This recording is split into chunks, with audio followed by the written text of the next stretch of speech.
right. It is Lopez Radio, episode 352, to be exact.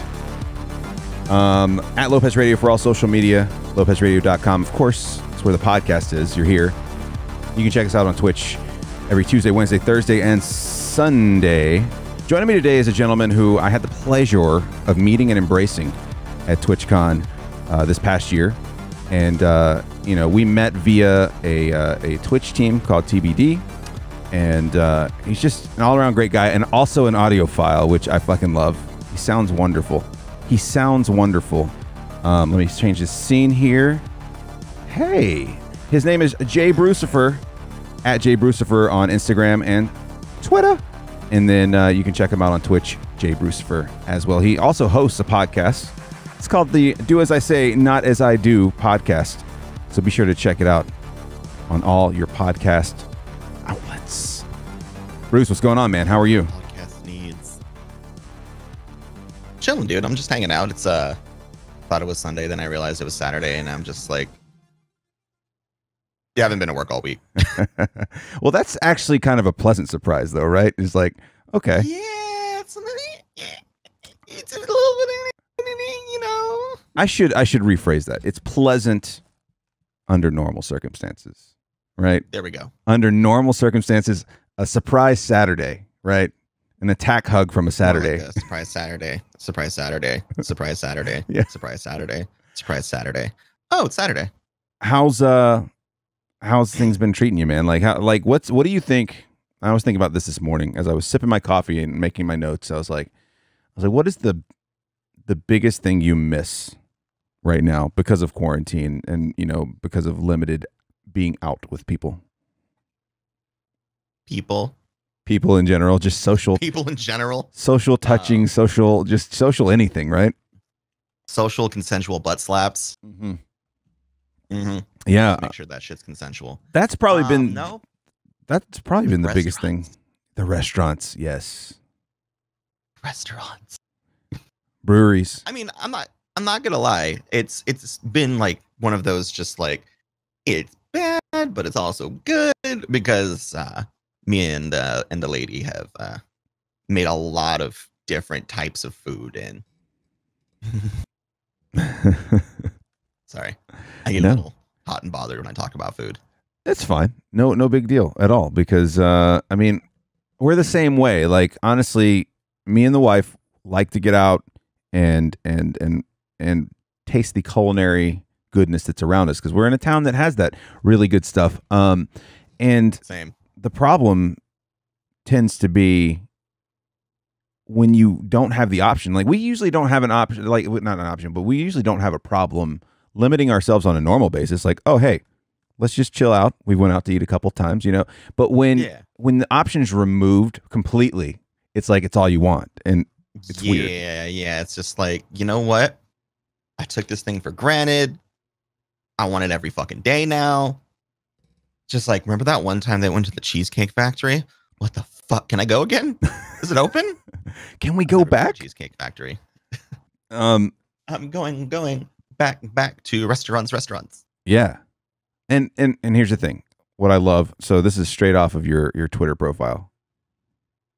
Beer, cats, and broadcasting, right? Beer, cats, and broadcasting. Huge breweries. I miss breweries. I see background right there. This is 1 second. Let me drunk beers, eat ass, pet cats. Drink beers, sorry. Drunk beers. That's probably the biggest thing is being able to, because so you're a cat person. I'm a dog person. I love cats though. I do. I'm an animal person. I truly just love animals. Absolutely. And one of our favorite things to do on the weekend, grab the dog, go to a brewery, drink beers, meet other dogs. Breweries are probably the biggest thing I miss because you can just chill out and drink. I know we talked about this ad nauseum. You're a big craft beer fanatic as well, so I'm sure it's hurting you. Just a little bit. Like, I'm trying to describe the hurt. It's not too much of a hurt, but it's like getting your legs sawed off with no anesthetic. So you're like, it's like being a Civil War casualty. Yeah. You you use your dick for everything. Mm-hmm. Yeah, it's like losing a dick. Secondary dick. Your beer dick. That tastes good. Okay, I just went some ways with that, and I don't know if I'm proud of it. I lost my beer dick. I'm proud of it. I don't know what's happening. You lost me a beer dick, or did I gain you a beer dick? No, I lost my beer dick. Like it's everybody's lost their beer dick. It sucks. Now I like to call it a can chode. I will say that thankfully our local bottle shop, which has an amazing selection. They had a really cool, like when quarantine was hot and in full effect, they had a great like drive-through setup, you know, as long as you knew what you wanted kind of thing. Now they're limiting people coming in, and it hasn't been terrible. It's just part of craft beer is the atmosphere too, though. It's not just sitting at home drinking, which is fun. Oh, no, it's everything. It's the beer on draft. It's the people that you meet there. It's the people that own the shops that end up being like fucking fantastic people. It's the whole. It's just like bars, but you don't get as hammered. Absolutely. Because you can't drink fucking vodka and shit like that. It's pubs and breweries and stuff like that. It's all about the social experience. It's trying new things, meeting new people, and just having a fun time. Absolutely. And the, you know, I miss that, and I miss the kind of like it's almost like a discovery, especially if you got some decent stuff around you, right? You got some good folks around you that make great beer. They're going to introduce you to some shit, you know? They'll introduce you to new things. Yeah, like I'm in the Portland area, so we have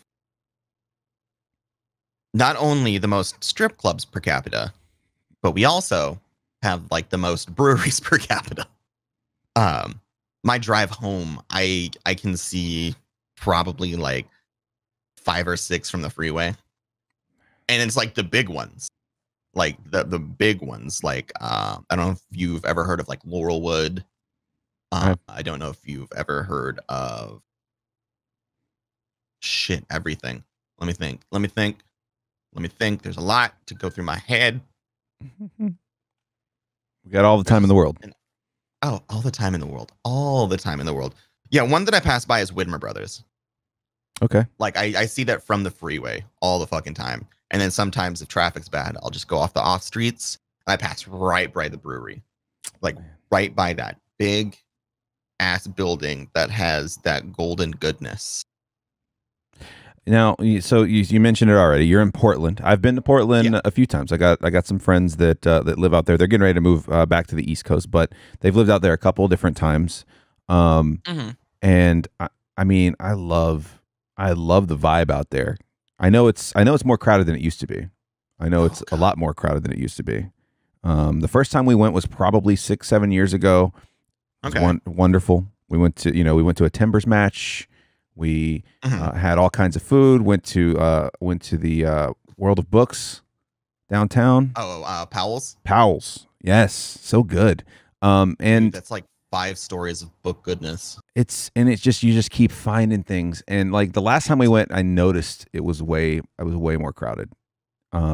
Yeah, so that's probably been in the last like 5 years or so. I moved up here about 3 years ago. So I'm part of the problem.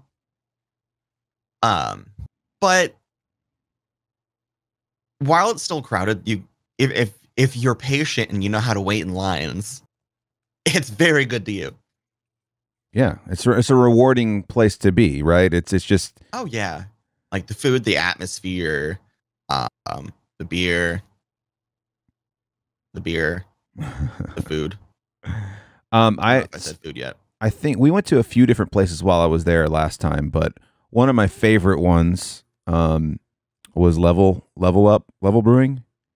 Oh, dude, that I still have yet to go there, but I've had some of the beer and it's amazing, right? It's very delicious.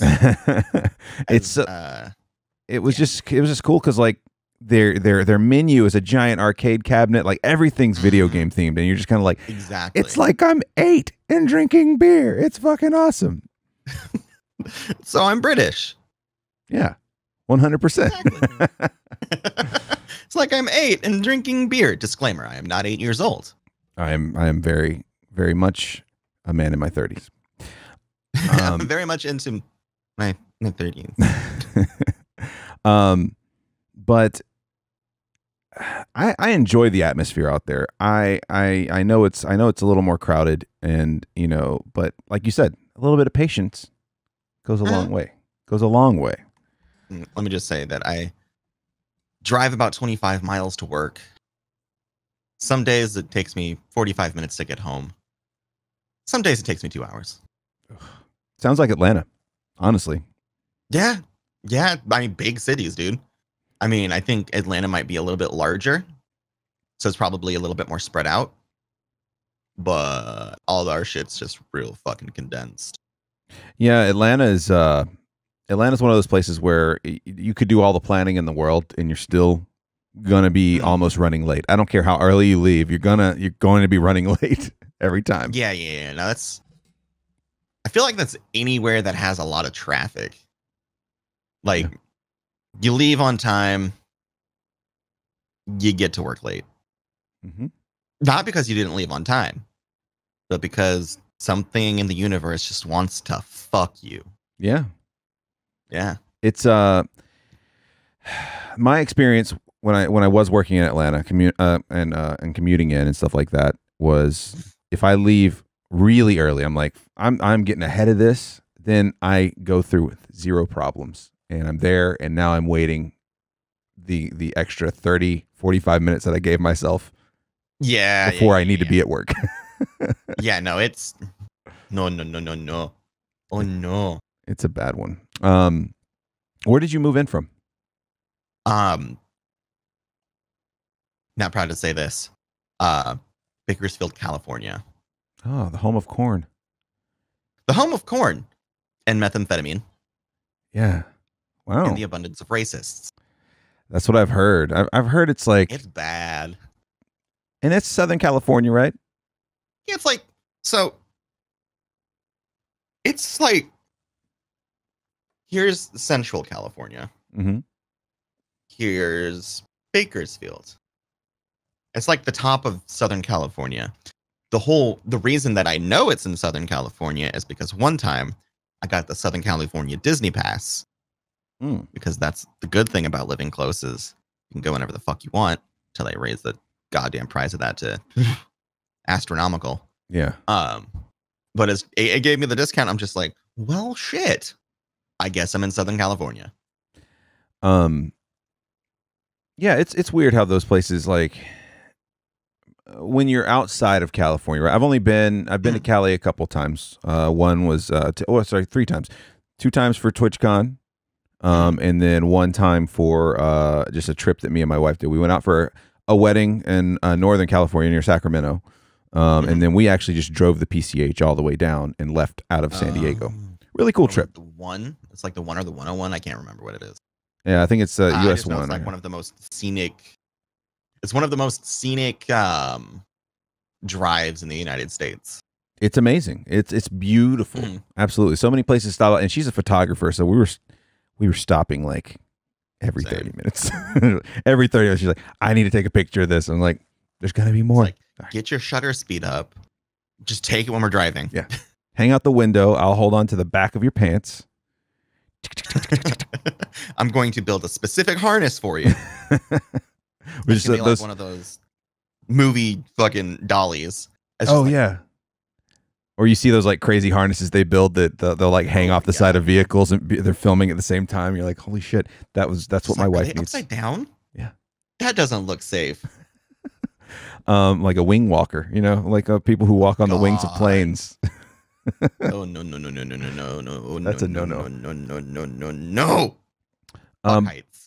But obviously going from top to bottom mostly of California along the coast, like we met so many nice people, and being an outsider from California and only being a visitor, like you're just kind of like, this place is great.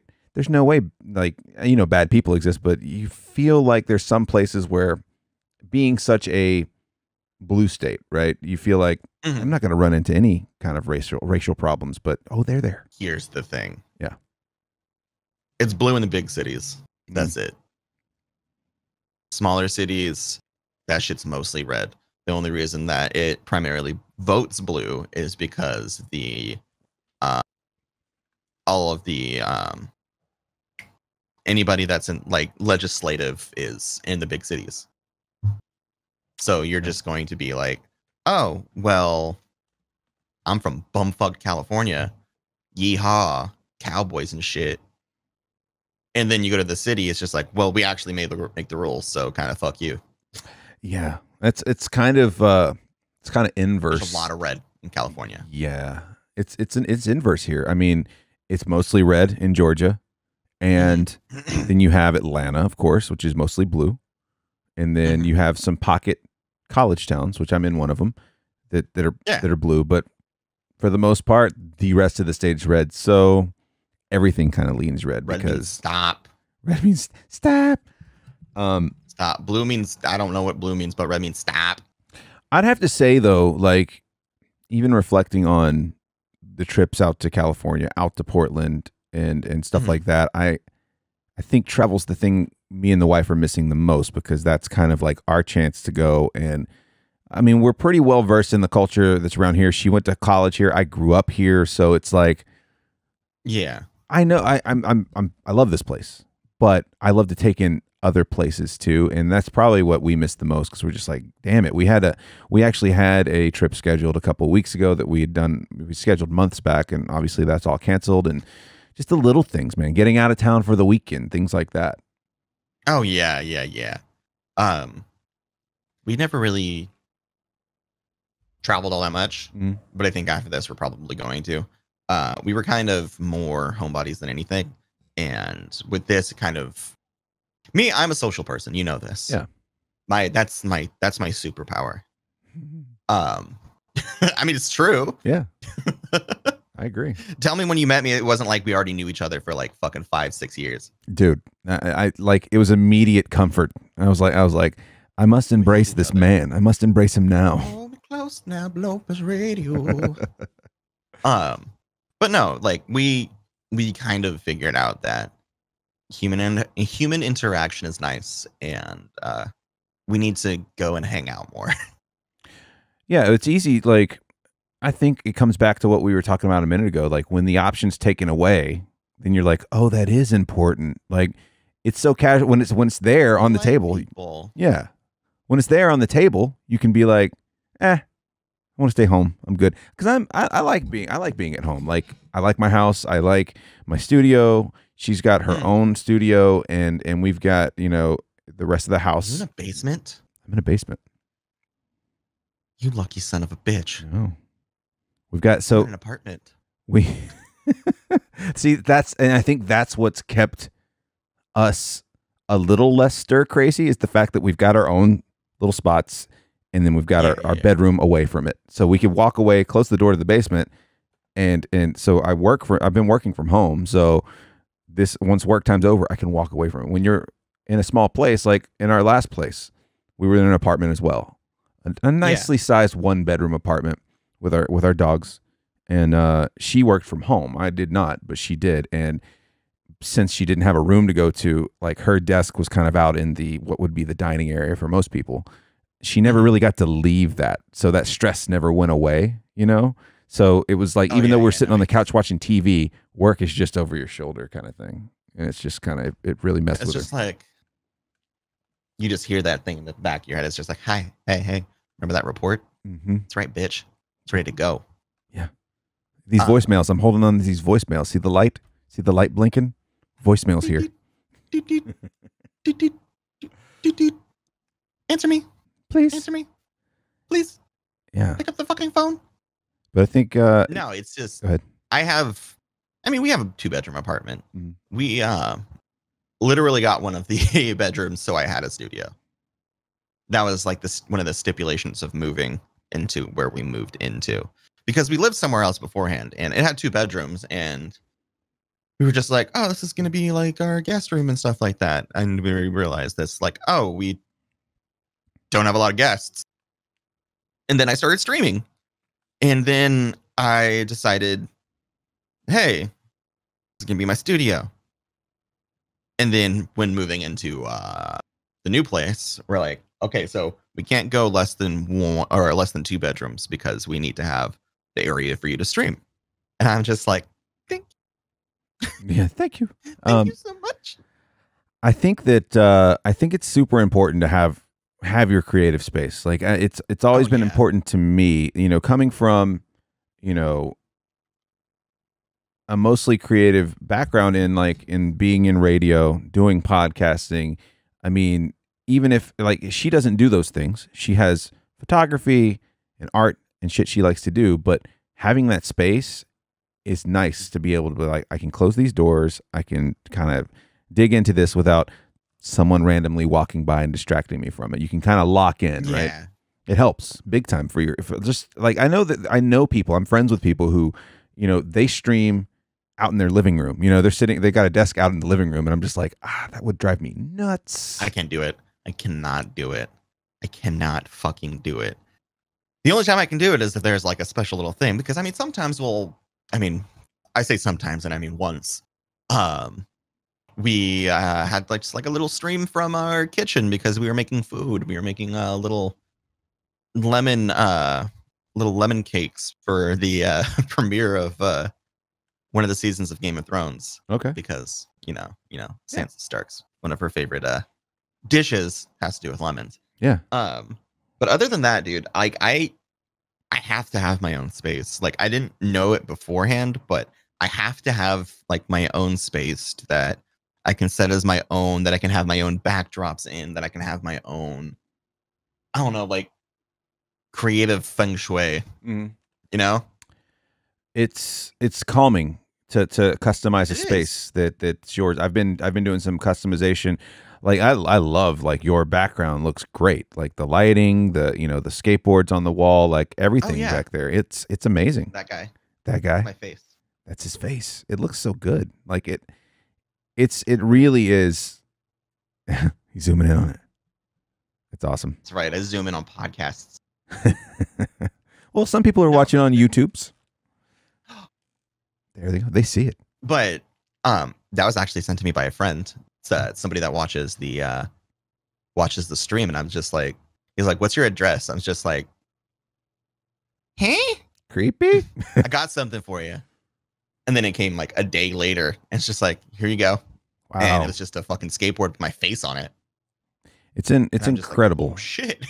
It really is incredible, like how you forge these relationships with just by, I mean, I did it with radio and with podcasting for a while, and then a few years ago I started streaming, and you just all of a sudden you just get to know these folks, and then they care about what's going on with you, and things like that. We had one of our pups passed away last year, and it was a big thing for me and the wife. That's something we've taken care of for years. Thing. Absolutely. And a few of them got together, and they got this really talented artist to paint pictures of her, and I was just like, what the fuck?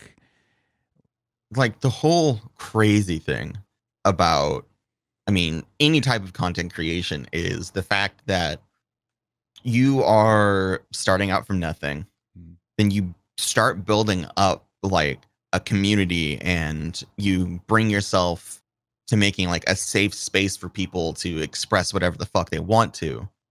And like, that's one of the most like powerful, I can't talk, just jumbling things together. That's like one of the most powerful things about like content creation in an online community is just like, you built this place that people are able to just be themselves, feel comfortable, confide in, and everything like that. And it's just like one of the craziest feelings in the world. Mm-hmm.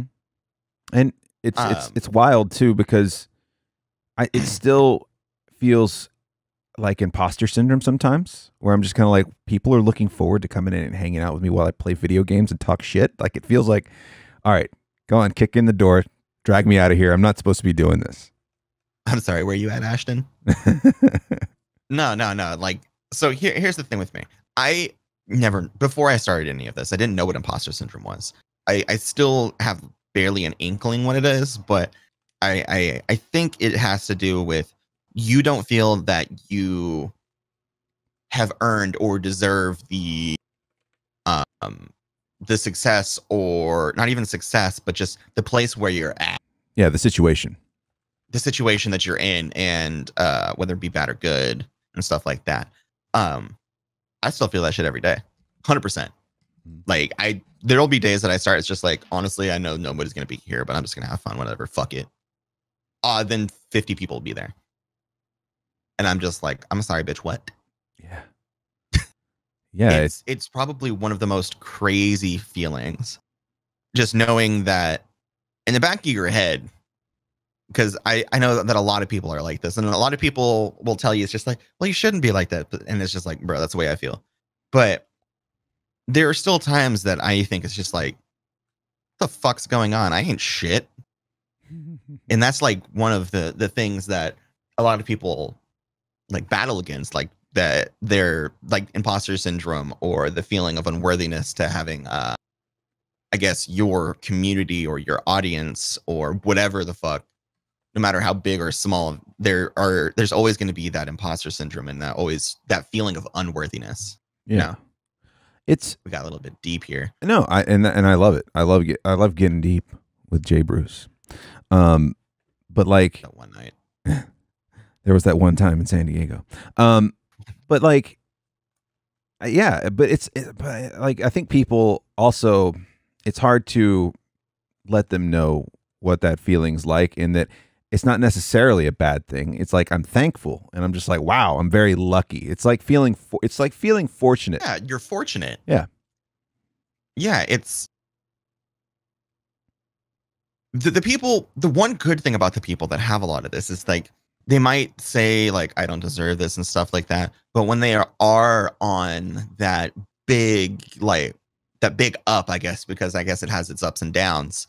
That big up, you can just tell how grateful they are, how thankful they are, like how much the community, not even the monetary value of it, but the people that are coming in there every day, the people that are there every stream, the people that talk in their Discord, the people that talk fuck wherever.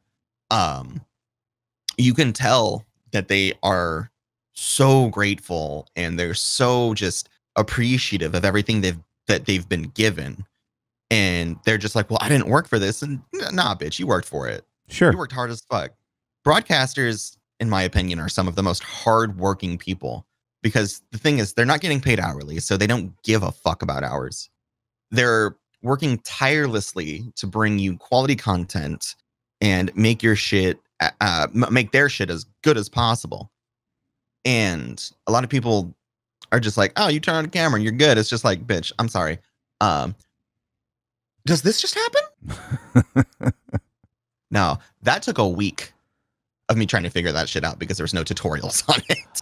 Well, and you know, I was talking to, I had my buddy Ape Fist on in the last episode, and you know, he's a partnered streamer, and he's very laid back. I mean, honestly, I've gotten to know him really well over the past couple of years, and it's wild. You know, we were talking about it the other day, like, it's wild to see just how fast things pile up. Like, there's no way for me. Like, I look at my Stream Deck, which, for those who don't know what a Stream Deck is, it's just basically a device that lets you fire off a whole bunch of different things, change your scenes, do all kinds of stuff. Like, I look at my Stream Deck and I'm like, there's no way I could do this, like sit down and put all this stuff on here. This is like years of me just dropping random things dude. Here and there. I recently just went over it and simplified it. I utilized the beauty of folders. So the thing is, I hate myself sometimes. I have a Stream Deck that, you know, has an infinite amount of macros. Another way of explaining a Stream Deck is it's a digital macro pad that you're able to put folders into, and it has direct integration with most softwares that you use for streaming. I'm a big keyboard aficionado. Oh yeah. If you didn't know. Oh yeah. So I have that. I have 2 keyboards, 2 mice, because I have 2 PCs. But like most of my things, like this guy, and most of my zooms are actually on an external macro pad, because sometimes I want to do that shit off the fly, and I don't want to go searching through, you know, a bunch of folders. Yeah. So I'm also building another one. Yeah, that's right. You build keyboards too. Yeah, I solder them, program them. Programming is really easy because there's a tool. Don't think I'm smart as hell. I'm just good with my hands. Ask Lopez. He's wonderful. But yeah, like it's an amalgamation, right? And it's the same thing. It's the same thing with your community. Like all the people that I interact with on a nightly basis when I stream weren't all there at the same time. They didn't just show up in the room together like, "Hey, what's going on in here?" It's just like, "I heard you're cool." It's yeah. it's slowly building that relationship. Oh yeah. And then, you know, sometimes people will show up every once in a while, and then they show up a little more, right? Like it just it's getting to know people, and it's amazing the amount of information you learn about people over time. You know, you're just kind of like, exactly, like if someone pops in, you're like, "Oh man, how's that certification going?" And they're like, "You remembered I did that?" I was like, "Yeah, you told me about it." Like did. But that's how I usually respond to everybody who talks to my shit. No, it's just it's like it's exactly how friendship works, because it is friendship. It's making friends with people you've never met on the internet, and it's a beautiful thing. Yeah. So go ahead. You never really, like, all of your friends you don't meet at the same time. Like you said, it's an amalgamation of meeting somebody, then meeting another person, then meeting another person, then meeting another person, and then meeting another person, then meeting 2 people, then meeting 4 people. And it just builds up so much. And the thing with it is, like, your community is not always there all at the same time. If that were it, we'd all have like 700 CCV. Sure. If you guys don't know who that is concurrent viewers. Concurrent viewers. Concurrent viewers. Concurrent viewers. Concurrent viewers. Okay. But no, it's just like the community you build is people that show up at different times. Nobody's always going to be there at the same time. So you just meet these people, you learn about their lives, you invest yourself into their lives as they've invested themselves into your life. Just like you'll have viewers that come in, it's just like, "Yo, how was the interview?" Or, "Yo, how was, I heard you went to whatever yesterday. How was it? Did you have fun?" Mm-hmm. It's like they invest as much as you invest in them. Mm-hmm. And that's like the beauty of community. Like, I might not have the biggest community in the world, but I'm biased in saying my shit's the best. I think a lot of broadcasters, be it YouTube, be it podcasting, be it Twitch, like, I think a lot of them are very aware of that, but I think there are quite a few that aren't aware of that. You know what I'm saying? Like, you see them, you interact with, you're just kind of like, dude, people want to show up and see you. Like, it's show some fucking interest. Show some interest. You know, if you're going to set a time and show up as much as you can. Like, no one's gonna be mad at you if you need to take a day off here or there. But oh no, that's the thing. Yeah. Like, there are so many. Okay, so with everything that started, be it, you know, CV19 and everything like that. I know that YouTube kind of doesn't like hearing that, so you're welcome. But I figured out that I actually have a decent bit of anxiety, and I guess I've always had it, but it really, really surfaced during this. So, like, I personally, and also it had to do with I was not in the best place, you know, streaming wise, because my mindset was just dog shit.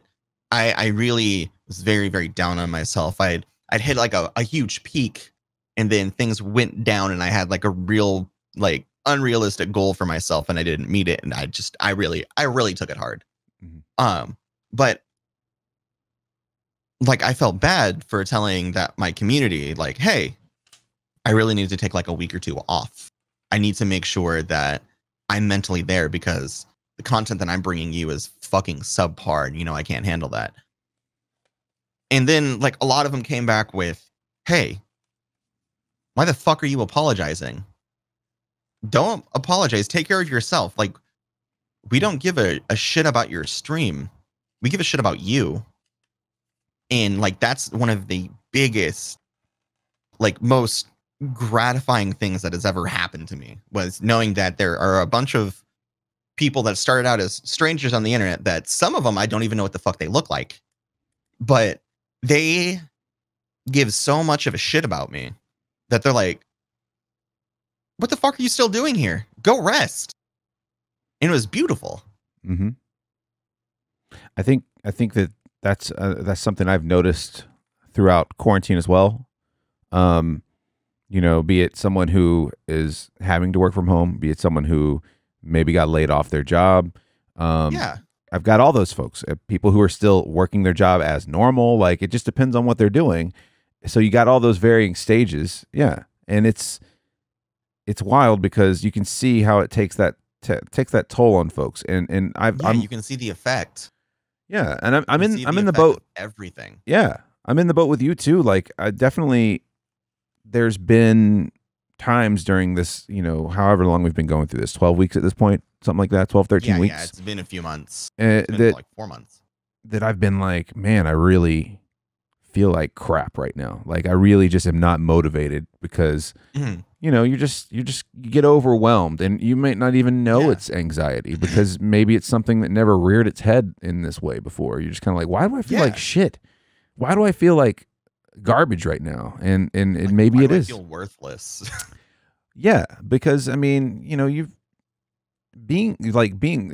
highlighted that, and you said it earlier, being social is so important. Like, it really is, whether it's just casual social, going out and even going out now when going to get essentials, there's just an extra bit of anxiety there because you're like, am I being safe? Is that person being safe? Am I picking up a box that 10 other people have touched? Like, it's just stuff that's now that you didn't have to. Right. It's stuff that you didn't think about before. If I wanted to go buy a pack of Ritz crackers, I go and buy a pack of Ritz crackers before, and I'm out of there. I don't think about how many people might have picked it up. You know? Exactly. And like, the thing is, it's like, we've never had to deal with it. This is new to everybody here. But there are countries that have been doing this for years, and they're just like, welcome to our world, motherfuckers. Yeah. And we take for granted uncleanliness, I guess. Yeah. Because now it's like shit. I had like a good old fucking rash on this right here because I kept scrubbing so hard because I was so fucking nervous. Mm-hmm. And it's just a lot of the social interactions that people take for granted are really just like they're coming to the forefront of their minds, and they're just like shit. But us as like broadcasters, we have a tiny bit of a buffer. We don't have, you know, like that overwhelming fear that people have when it comes to social interactions, because we're so fortunate to have the people that watch us, that communicate with us, that will literally sit in a call with us and hang out, get on a big ass Zoom call and just hang out with a bunch of people from the internet. So while we're kind of still missing the physical interaction and like the high fives and the butt grabs and the hugs, because we all know that our friends butt grab each other all the time. That's a kind of a given. We have that buffer of virtual butt grabs. Yeah. Coming in and putting like exclamation point beer. If you guys didn't know, that's one of the commands on my Twitch. Just saying. But no, you have those virtual highs, which are like virtual high fives. Like you put in like you go into a Twitch chat and you put in, "Hey guys," that's a fucking wave and a high five. It's that weird buffer that people as broadcasters have because of the direct live interaction with people that we fortunately get to, you know, experience. Mm-hmm. And it's amazing how that can vary socially as well, because I was lucky enough to get to, before everything kind of got the way it got, like right before I went to PAX. I went to PAX in Boston.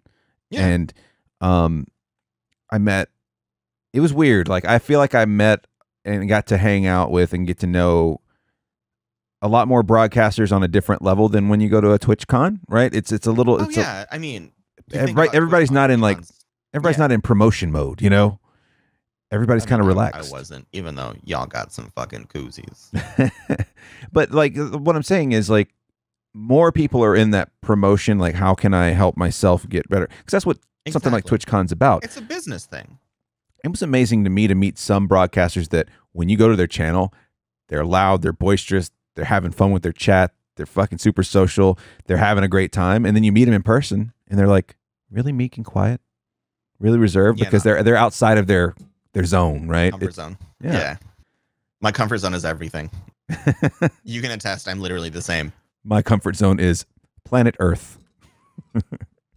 My comfort zone is inside you. I mean, on you, around you. Hold me? No, like I'm like you said, there are people like they're very loud and, like you said, boisterous on their shows, but they're like really meek and everything like that in real life. And it's just like, you think about it and it's crazy. It's just like you really realize like entertainment is entertainment. There are people that put on a persona, I guess. They put on a persona and they let the people be entertained. Me, my persona happens to be me. 100%. I am naturally loud. I'm naturally an asshole, but in like a good way. Right. A fun asshole. A fasshole. A fasshole. But yeah, no, it's crazy seeing like you said, like with a TwitchCon, like I met so many people that are just like so different than how they are on camera. And I'm just like I don't take them as like disingenuous at all. Like I realize that the persona is to give entertainment to people. But it's just like crazy that you can tell like the people that are genuinely themselves on stream and people fucking love it. Like being genuine and having like that sincerity as a broadcaster or anything like podcaster, like the whole broadcasting spectrum, the whole umbrella that happens to be broadcasting. You can tell how many people really just gravitate towards the people that are truly themselves and they're just a naturally fun person to be around. Mm-hmm.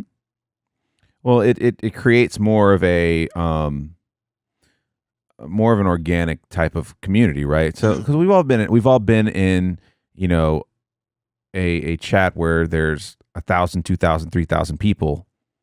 Yeah. You're not getting like no one's connecting there. You know, no one's getting that interaction. Absolutely not. The whole point of Twitch is to interact with your audience. It's very different, right? Like so, it's that is more akin to, and there's a place for it. Fine, there's a place for it. Yeah, it's more akin to watching a TV show. Like it's exactly more of a TV show than it is video. Yeah, absolutely. I don't know, man. Like I really, it's interesting to observe how people approach Twitch and just broadcasting in general. Me and Apefist have had like several long conversations about it here on the show and you know, via chat on Discord and stuff like that.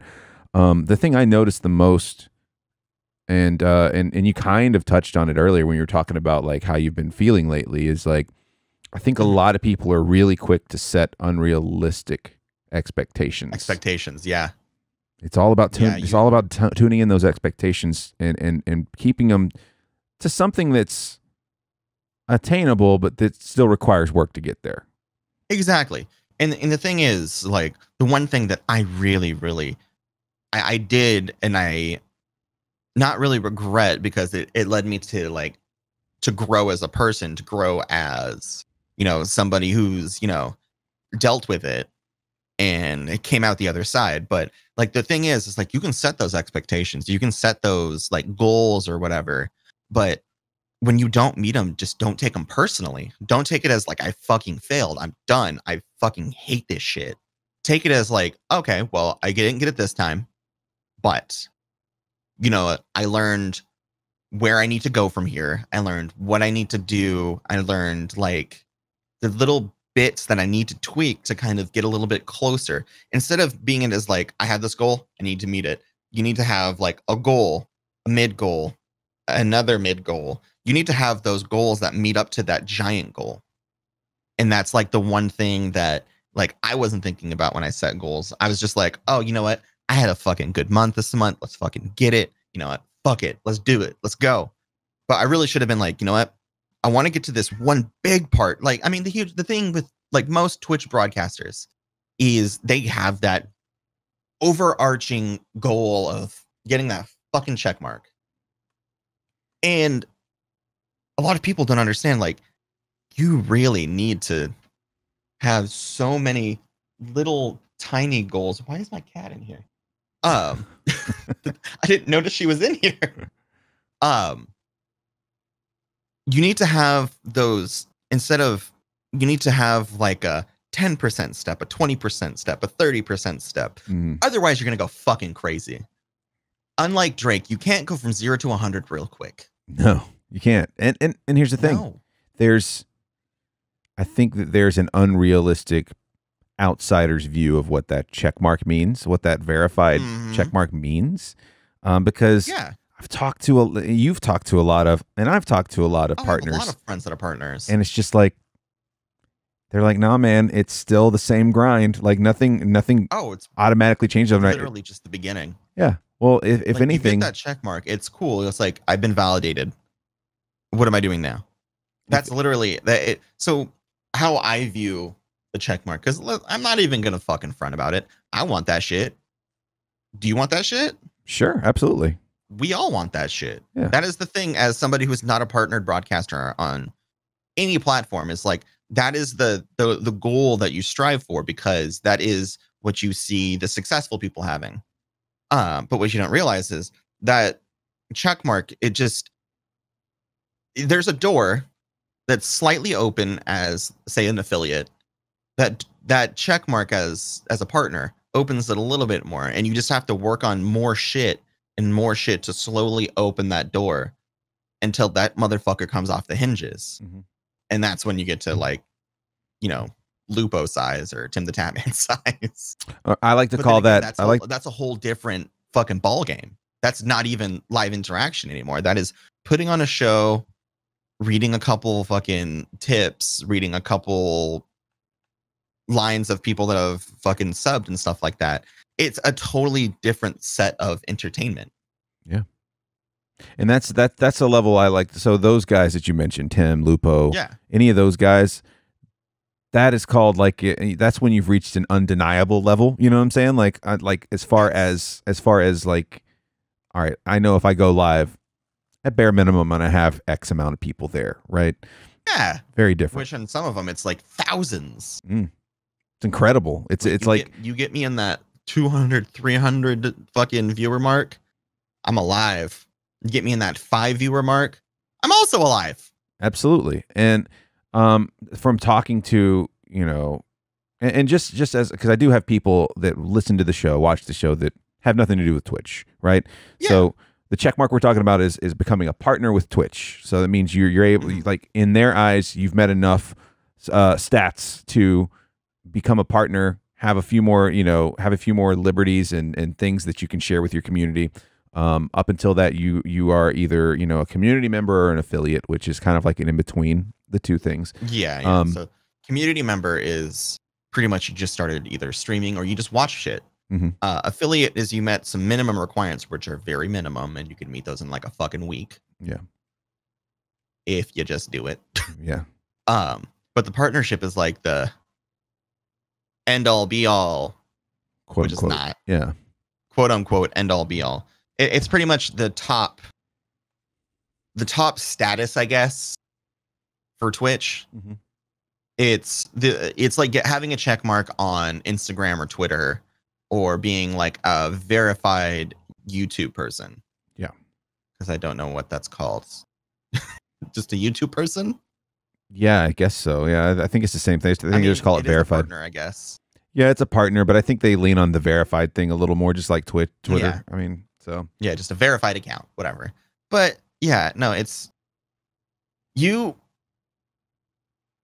once you hit that, a lot of people that I've talked to that are partners, they're like, nah, no,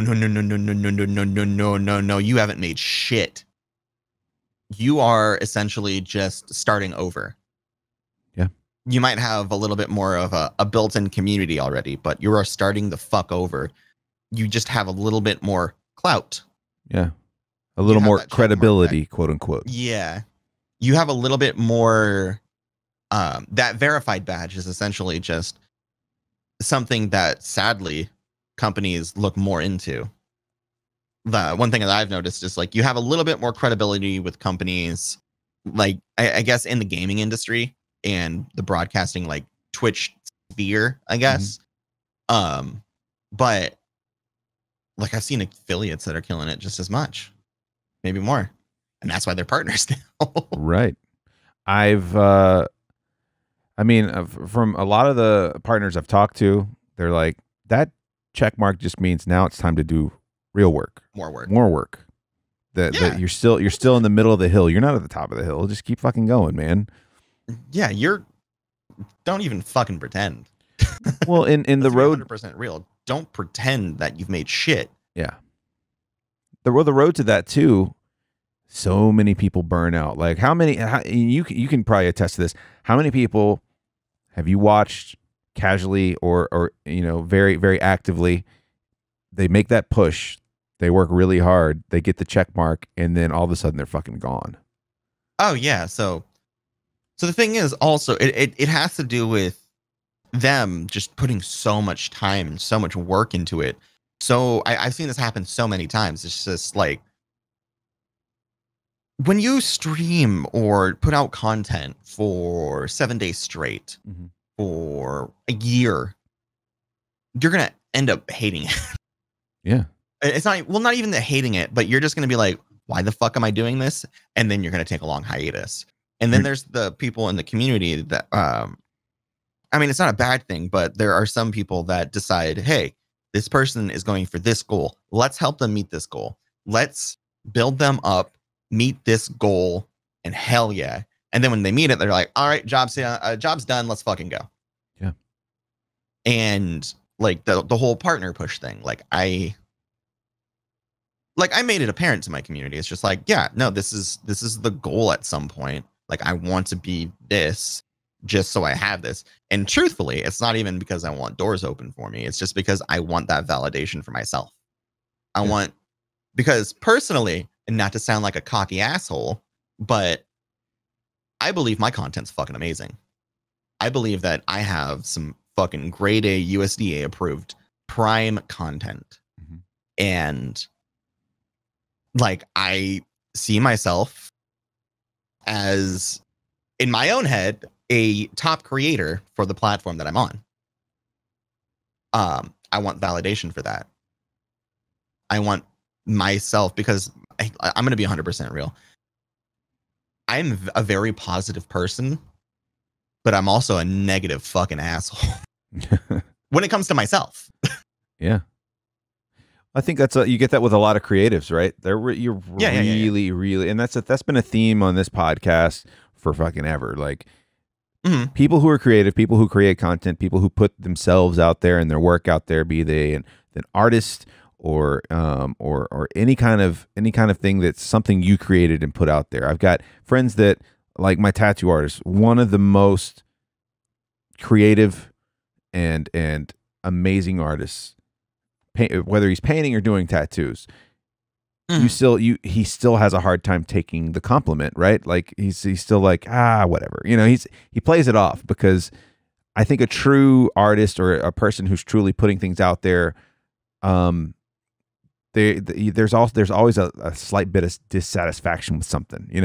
There's something that you're like, I could have done that better, even though you pulled it off like flawlessly in everyone's eyes, right? You're like, yeah, but I slipped up right here. Even though maybe no one noticed that. And a lot of this stuff can translate to any kind of profession, right? Yeah. You're pushing for that big promotion. Maybe that's your check mark. Yeah. No, it's a natural part of being part of something, is to want to move up in the hierarchy. Like, you're a peasant.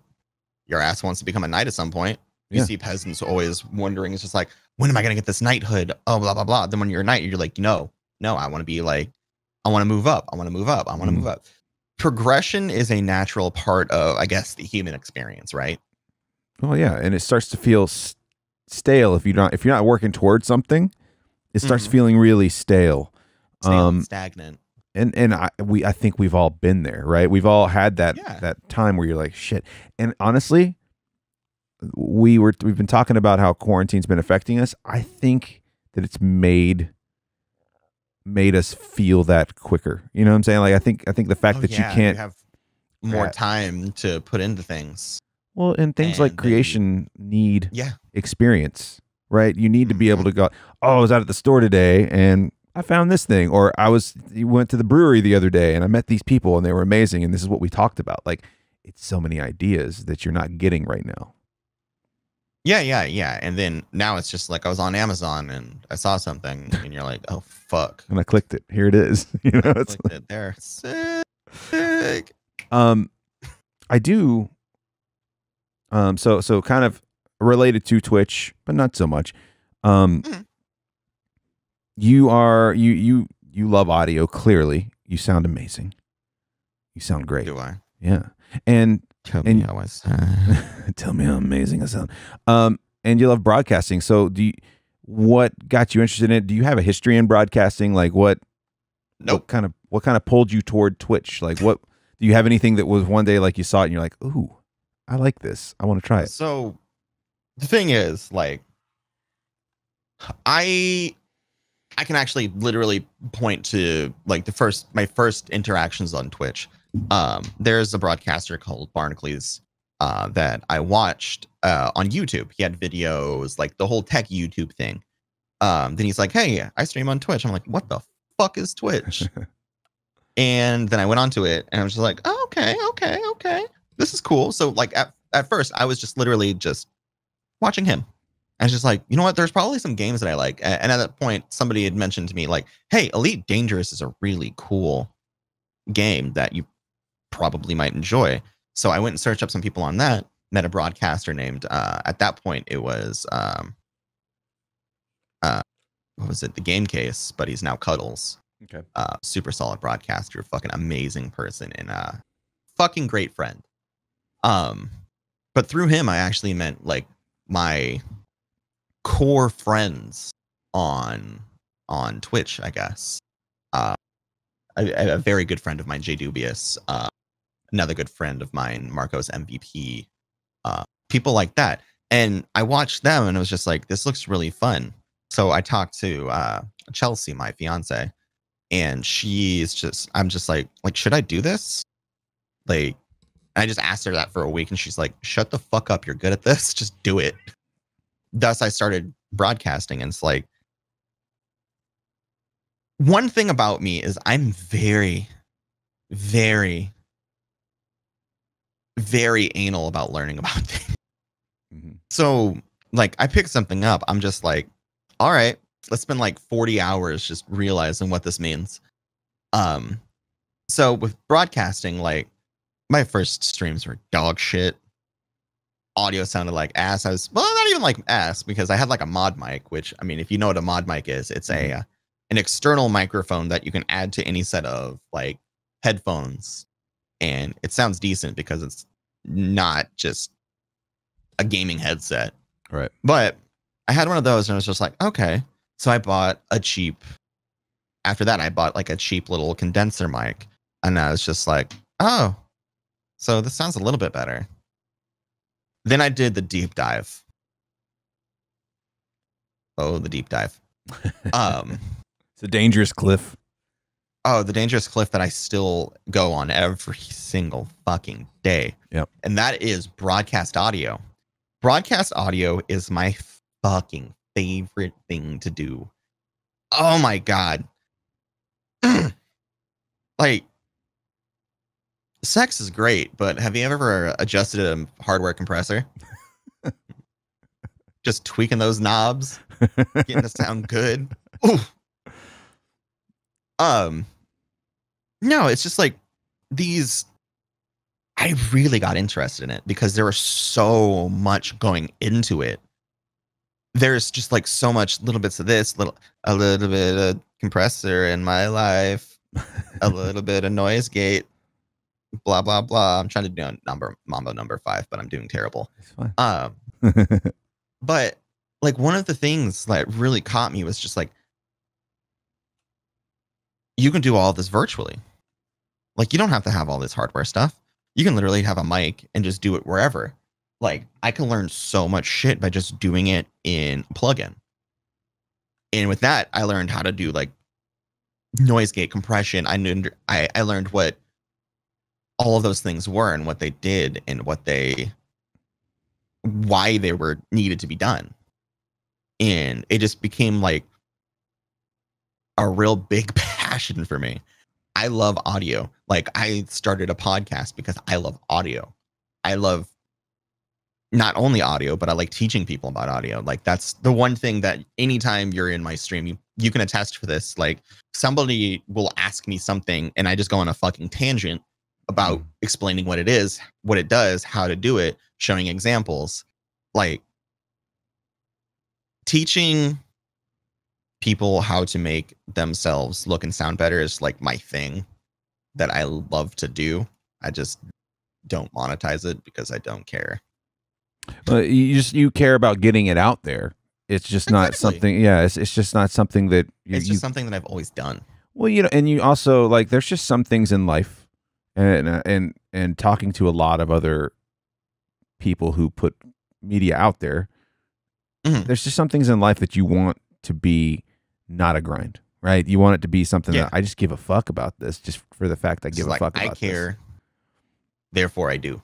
Any broadcaster or podcaster that you see that's just putting out content, almost all of them aren't making their living off that. They're doing it because they fucking love doing it. It has nothing to do with, it's a passion. It's a passion, absolutely. And some people get lucky with that passion, right? Exactly. Some people work really hard and avoid the burnout and achieve making a career out of it. But more often than not, when you push too much, we talked about the burnout. Like, the burnout happens, and I think that having that thing that you're like, no, I love telling people about this. Like, I'm the same. Like, ever since moving into podcasting, like, people have always been like, so what do I need to get started? Like, what do I need to do this? And I love being like, look, here, you just depends on how, honestly, what it comes down to, how much money do you want to spend?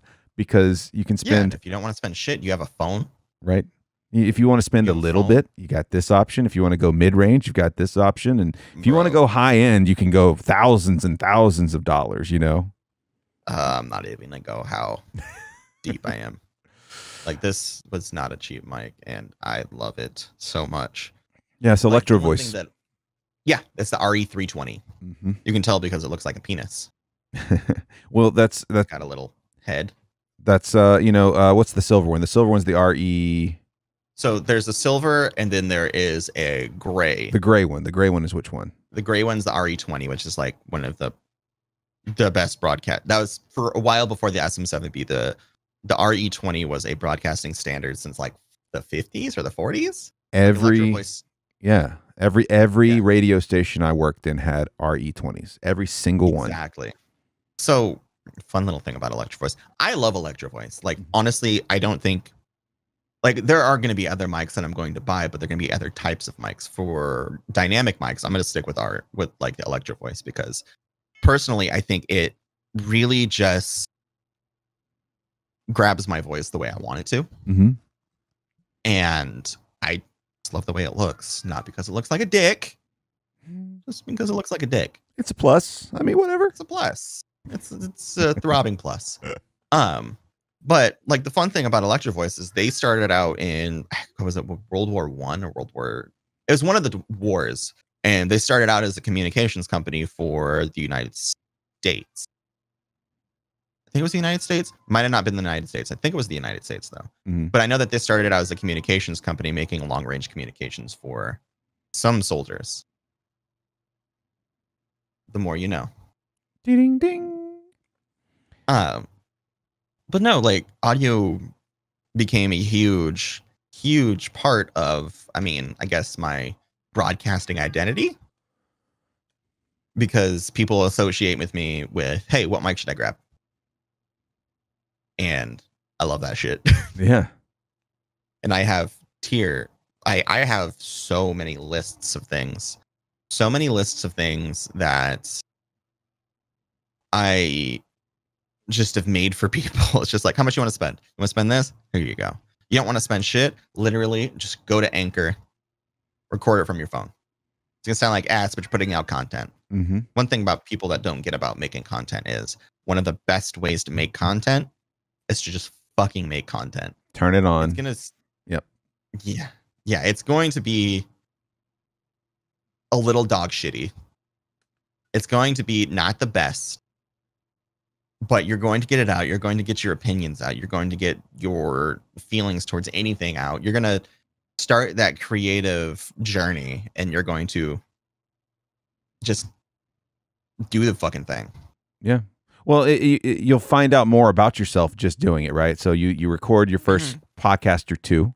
Maybe you're just doing it on your phone. Maybe you're doing it with a cheap little, mic you found or whatever. Exactly. And then you're like, you go and listen back to it. You're like, man, I wish I sounded a little more like this. Like, I want a little more bass in my voice. I want a little more this or that. And then you tweet. You just do some research. You're like, hey, weak.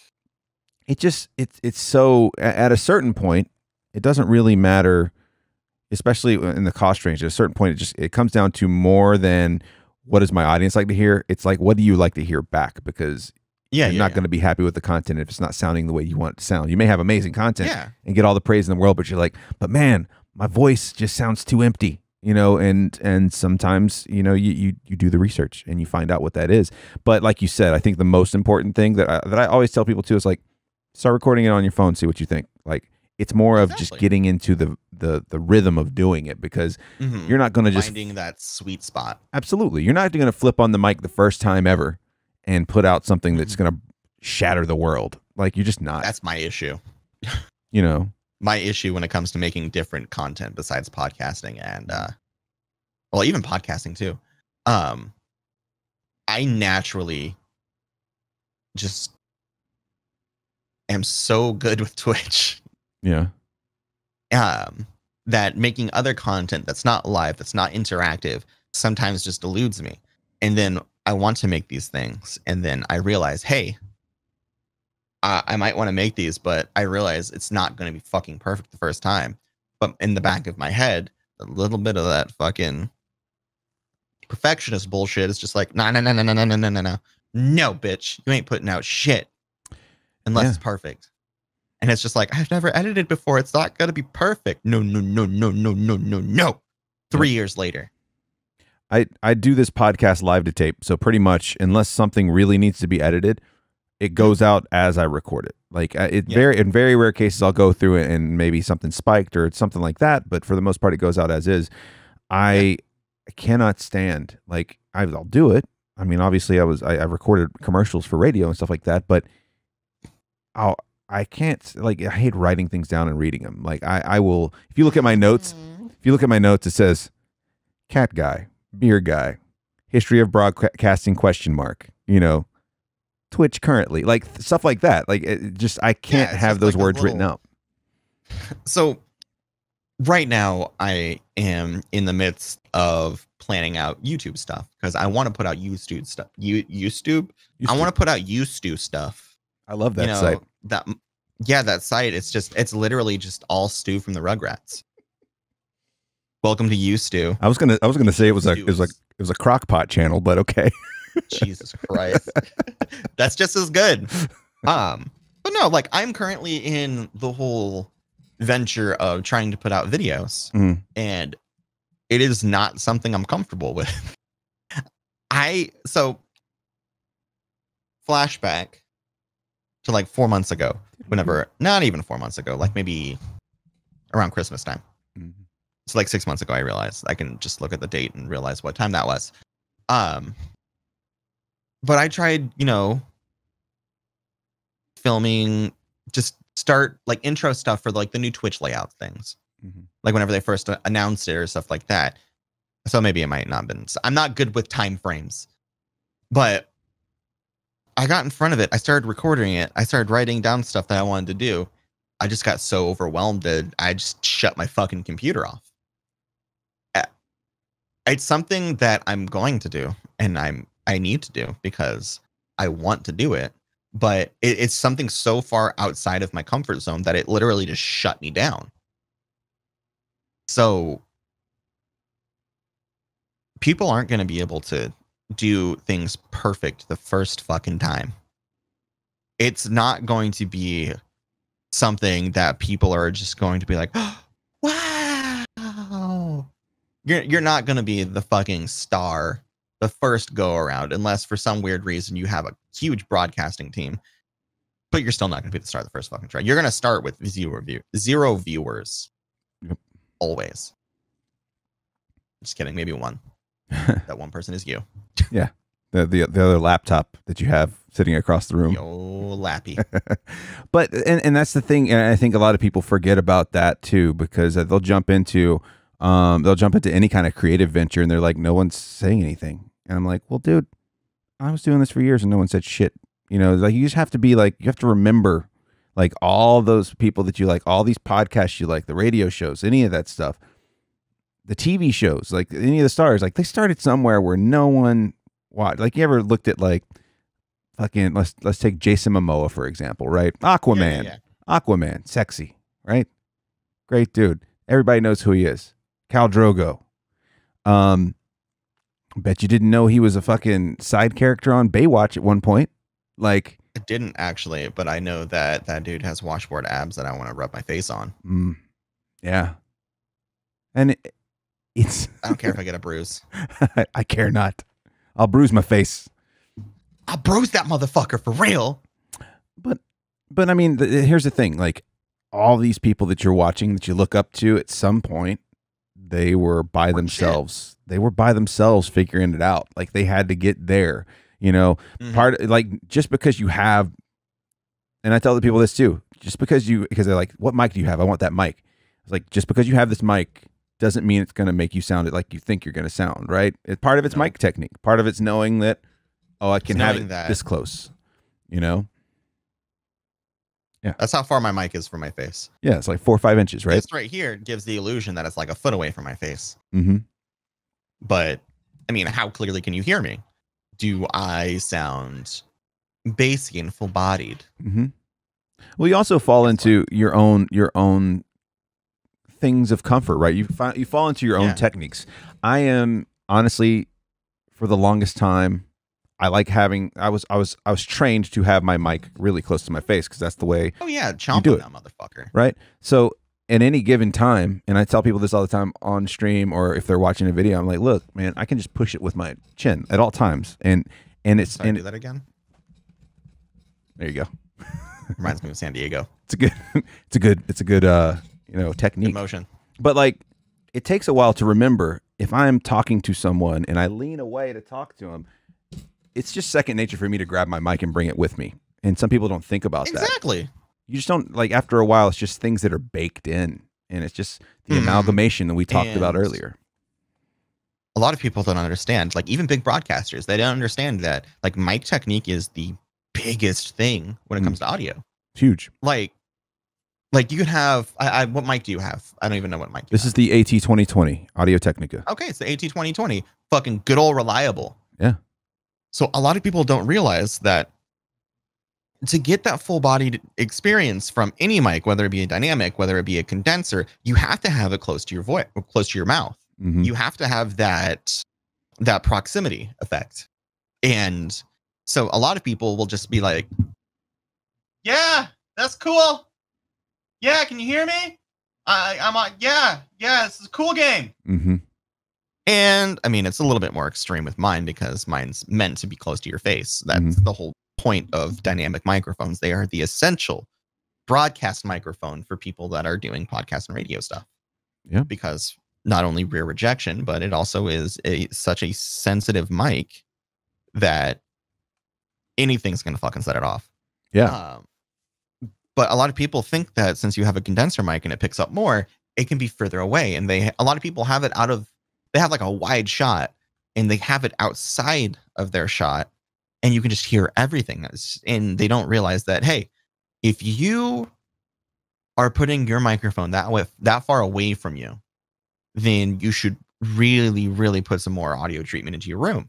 100%. Because they'll have a big empty room that doesn't have carpet, doesn't have anything on the walls, and you'll just hear that huge fucking echo. Speakerphone echo is what I like to call it. Sounds like you're on a speakerphone. I like to call it No. I like to call it fuck that. I like to call it oh no. No no no no no. But like mic technique, you can ask anybody. There are any videos that I've watched, anything that I've watched. Because here's the thing, this is all self-taught. This is me just fucking around for like 3 years. I think I'm going on like 3 years of broadcasting. But this is me just fucking around for so long, just trying to figure it out, and I still don't have it. I tweak these little fucking knobs so much. Yep. So much. Every week. I mean, and I just changed up like how my mic is. Like I had a shock mount on it that was it would lay like this, so it'd be like sideways like this, and it'd be right here, and then like you wouldn't be able to see some of my background, and it was just like, you know what, I need to try it like this. Now I just need to find a shock mount that you can hold it like this. Yeah. Choke down on it. Just choke it a little bit. But no, like mic technique and just a basic understanding is probably one of the biggest things with audio. It is. And IMO. And it comes, and again, it just comes down to, you might get that mic that you think sounds amazing for someone else, and you're just kind of like, I fucking hate this. I think it sounds that's how it is. awful. Like the SM7B is the most notorious one for that, because everybody sees every single broadcaster in the fucking world with one. Mm-hmm. And they're like, I need that mic. Well, maybe that mic is not the right sound signature for you. Like maybe you have, let me see, like, what was it? The SM7B has a very, I think it's a prominent low end and mid. Yeah. But sometimes for people that have higher voices, it's perfect. It kind of brings that down and kind of levels it out. But if you have an overwhelmingly deep voice, it's just going to drive that shit deeper and deeper. Yeah. Look at my eyes. Deeper. So deeper. There are like different mics that are similar, I guess, but they have a different sound signature. Like the RE320, I think has a little bit more in the mid and the high end. Also, it has bass roll-offs on the side. Oh yeah, the switches. Nice. Yeah. It's got a flat and then a frequency response for, God, I can't remember what it was, but I feel like it was like 18,000. Wow. But mics, a lot of people think that microphones are pretty much universal. They are not whatsoever. There is no such thing as a one mic fits all. Nope. And people think that the SM7B is that. Yeah. Tis not. Well, and I get people, if you get obsessed, like if you talk to me and you're just obsessed about what mic you're going to be using, right? The thing I like to redirect them to is like, okay, fine. You want this mic. You want an SM7B. Can't blame you. Cool. Probably a nice mic, right? A lot of post-processing. It's going to be awesome. What are you running in? What are you running it into? What's it going into? What do you mean? I mean, like, what's going to drive your mic? I'm putting it into my computer. What the fuck are you talking about? Yeah. Like they just, there's so many layers to it. That's why it's easier to work yourself up from from below. Get yourself a decent USB audio interface that has XLR inputs on it, right? Yep. Phantom power. Start there. Behringer. Yep. Low cost, decent preamps. But for dynamic stuff, you're still going to need something else that helps run it. So I'm about to talk about my chain real quick. Do it. Chain it up. 2 chains, 5 chains. Sorry, allergies are fucking me right now. That's fine. You're good. So, like you said, a lot of people are just like, what do you mean? What am I running it into? So my audio chain is... I just saw a cattail. That's beautiful visually. He always does this. It's always beautiful. You're welcome. You're welcome, everybody who saw that. Cat butt. Love it. So my audio chain is the RE320. Mm-hmm. God damn it, Pepper. Lay down there. The RE320, and I have it running into the back of my DBX 286S, which is a channel strip. And a channel strip essentially has everything that you need. De-esser, compression. It has an enhancer, which is essentially the EQ. It has a noise gate. I probably already said that. And it has a solid preamp. So where my shit differs from everybody is I have it running into its own audio interface that I had beforehand. So I am able to keep my mic separate from my other audio. Like, let me see. And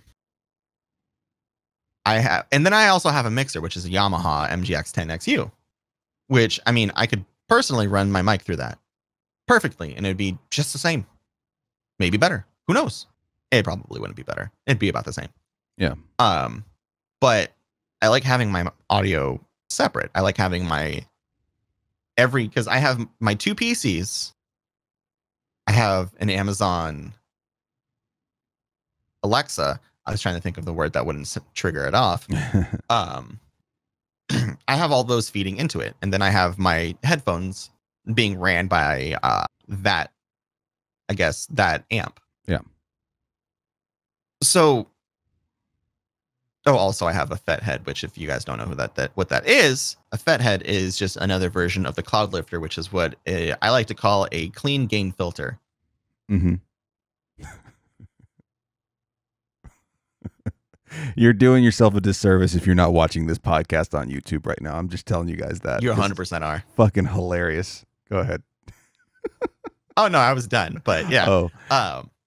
But yeah, no, like I have my dream chain, I guess. I mean, let's be real. There's always something else I want. Oh, yeah. I want to start what was that? As an audio person, I don't think that ever stops either. It never stops. I want a Neumann. So bad. Oh, damn it, Pepper. But I don't know. For the longest time, up until recently, I did everything through a Scarlett Focusrite. You know, The Solo. Yeah, the Solo. Well, mine was the 2i2, so it had the two inputs, so I could podcast, right? Funny thing, I'm pretty sure that the Solo and the 2i2 actually have different preamps. Do they really? To my knowledge, just because I've heard a lot of people kind of complaining about the Solo compared to the 2i2, because the i-Series, to my knowledge, I am not a fucking expert because I've never owned one of their products. This is just shit that I've read on the internet. So don't fucking sue me. Mm-hmm. Focusrite. Damn it. To my knowledge, like the i-Series is kind of like their more prosumer stuff, while the Solo is just like, hey, you want to get into this? Fuck it, grab it. Yeah. It's the perfect thing to, if you just wanted to jump into it, spend a little money, it would do fine. But what, like 120? Yeah. I mean, you can catch them on sale if you're patient. $89 sometimes you'll see them dip down to. They're not that expensive when you're talking about audio interfaces, and they're good. But yeah, the 2i2 I believe has a little ASIO. I think it's just their base ASIO drivers, just low latency a drivers. Yeah, some of those things, and you got to be careful. Some things aren't just plug and play. Like you have to download the drivers. Like it's a thing. But if you're willing to go through it, it's a thing you can do. Yeah, the MGX10XU is not plug and play. It has specific Steinberg drivers, which I didn't know that they were associated together. But yeah, look, like for me, like I started with a Behringer UMC 22, which is a really solid little audio interface. It's something that a lot of people would. This is how all my streams are. The cat just keeps passing back and forth. It's hilarious. That's Pepper. That's my little baby. She's cute. But the thing is, like, so the Go XLR its preamps are from a company called Midas, which Midas puts out consoles Midas puts out consoles for audio recording. Right. God damn it, Pepper. Stop rubbing your face on my mic. Again, disservice if you're not watching this on YouTube. Yeah, absolutely. 100%. Just see a cattail right here. Perfectly in frame. Cats. Perfectly in frame. But Midas is a company that does a lot of console stuff for big production things. And the Midas made the preamps for the Go XLR. And they didn't make, but they designed the preamps that go into the UMC 22. Which means that they're solid preamps. They might not have the same hardware as that, but they were designed by the fucking fantastic minds that made them. Yeah. Ignore me, I'm petting my cat. No, you're fine. You're fine. It's great to see that there are pieces of hardware coming out to make it easier for people to jump into that.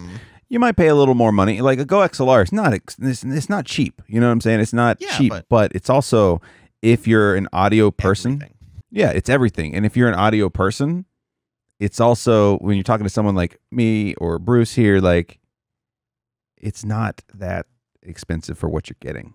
Like when you're talking about quality, like you're getting something that's great. I'm personally, like I said, I was running for a while. I was running my AT2020 through a Scarlett 2i2, and that was running out of the headphone port into a headphone amp so that multiple guests could have headphones. And and I was kind of cheating the system because I'm coming from radio. I'm used to having a feed that I can record and you can hear everything that's going on my computer. You can hear my voice, all that stuff. I would run one of those headphone outs would go to my line in, and I would actually record my line in. And I would balance everything in the computer, like within Windows itself, right? Now my chain consists of, I've still got a few AT2020s for guests. I've luckily, a good friend of mine for my birthday bought me a Shure SM58, which is a wonderful dynamic mic. Yeah, SM57, SM58. SM58 is probably like one of the premier, like it's one of the best handhelds. Yeah, it's my road mic for sure. Yeah, you beat the shit out of it. It's a tank. Oh my god, it's a tank. So I actually have an SM57 clone. Oh, okay. Which is a Pile PD Mic 72, I think. I can't remember exactly what the name was, but things sound solid for being a $12 microphone. Yeah, it's kind of, I bought it just because it was $12. It's wild, and like, so for those of you out there that are just listening, right, and maybe you're like, I don't even know what they're talking about. Think about any concert you've been to, any live performance you've seen on TV. Most likely that black mic with the silver top on it, with the silver, round globe at the end of it, that's almost always going to be an SM58. It's the standard for most musicians that are playing live. So I've got that, like, so like when I'm streaming, I've got that SM58 on a mic stand, like right beside my table. And if my wife wanders in and has something to say, I can just pot up that mic and she can talk. It's wifey mic. That's what I have the PD mic for. Yeah, and then I bring it down when she walks out of the room, and it's no big deal. Yep. So I've got all these mics. I've got them running into a Rodecaster Pro, which is like basically having a mini radio studio. It's everything I've wanted. Yeah, that's what I've heard. It's everything that I've been Frankensteining together. I want to look at one. I just want to touch it. If we lived closer. If we were closer. Well, here's the thing that's beautiful, right? When things kind of get a little more safe and conventions start happening again, stuff like that. This thing, what I like about it more so, what kind of pushed me over the edge to get it is I can hook it straight to my computer. It's got plenty of power to power any mic you want. And you can designate what type of mic it is. It's got all these settings that you can fuck with inside, like, your compressor, your noise gate, any of that stuff. But what I do like about it too is I can detach it from my computer, take it on the road with me. It's got a micro SD slot on it. All it needs is power. Yeah. And now I've got something I can podcast on the road with. And that's absolutely what I will be doing once I'm back to traveling and stuff like that. It's like, hey, we're going to this town and I know this broadcaster that lives there. I'm going to grab them. We're going to go sit down, have some beers, and just record a podcast. Incredible. And it's perfect. It's fucking perfect. Like, I love the fact that it has a micro SD. I would love to get like a little traveling little set, little guy, little fella, and just take my laptop, and whenever I go to, you know, conventions and shit like that, like you said, just have that fucking fun shenanigans. Well, for years, if I had a road podcast, I was using one of those little Zoom, like the Zoom recorder that you see everywhere that has the two little mics you can pop in and out on top. Yeah, what is it, the Z6 or something? Yeah, something like that. But the only drawback was, like, you have to make sure you got batteries with you, because it provides phantom power. It does have XLR inputs, so you could have like a nice mic. AA, right? They're double A's. It uses 4 double A's, and you it's like a Game Boy. In like an hour. Yeah, it's like the size of a Game Boy, right? And it works about the same. But it sounds great. It really does. You just have to keep an eye on it, right? You have to keep an eye on it using an SD memory card.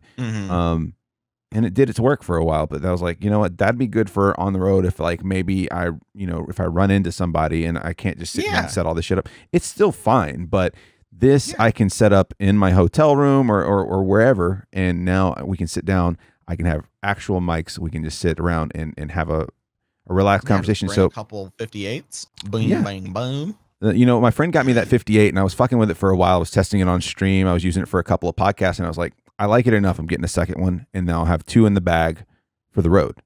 And they can get beat up and get knocked around, and they're not going to break.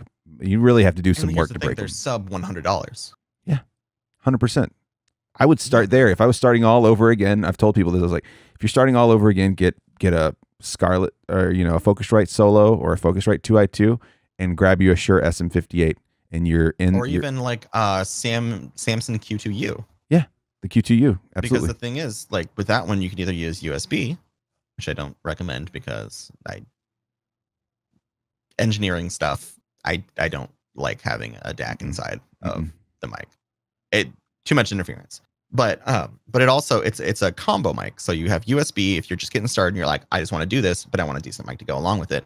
But it also has an XLR port, which means that you can just plug it into whatever audio interface you want. I've messed with those too. They're wonderful. I've messed with them on stream, and like people are like, that sounds really good for being like I think they're what, $50? Like, yeah. I mean, right now everything's overpriced. Yeah. Forewarning, everything is overpriced. Be patient if you can, or find somebody that's got a shit ton of audio stuff that can like loan you something. Like, somebody, right? Exactly. And if you are patient and you can find something, just be patient, because audio interfaces are sold out everywhere. I keep forgetting about that Q2U. I need to have that on like my short list of like recommendations, especially for someone who's like not sure if they want to podcast or broadcast. Like, it's one of those things like, well, then you just plug it into a USB port, you do your thing. It's a step above just recording into your phone, straight into your phone, right? And later on, you can XLR it right into a Focusrite or a Behringer or something like that. Like anything. Like, here's the thing. Like, those audio interfaces, they're known because they're so popular and people use them constantly. But there are other perfect interfaces that might be cheaper. Damn it, Tail. There's also more that are expensive. Like, if you ever, like, I really look into audio stuff. Like, that's like my main thing that I do. Like, if I'm looking up anything, it's probably audio stuff. So there's a company called Solid State Logic, and they do console stuff. They just released an audio interface for about $200, $250, depending on which, it's like $200 or $300, depending on which version you get. From what I've seen from some of the YouTube, that they are YouTube creators, like Podcastage. I don't know if anybody's ever heard of Bandrew Scott. Podcastage is an amazing channel. podcast is an amazing channel, and I will forever shout that man out for being such a wealth of knowledge, especially getting me started in podcasting and broadcasting, period.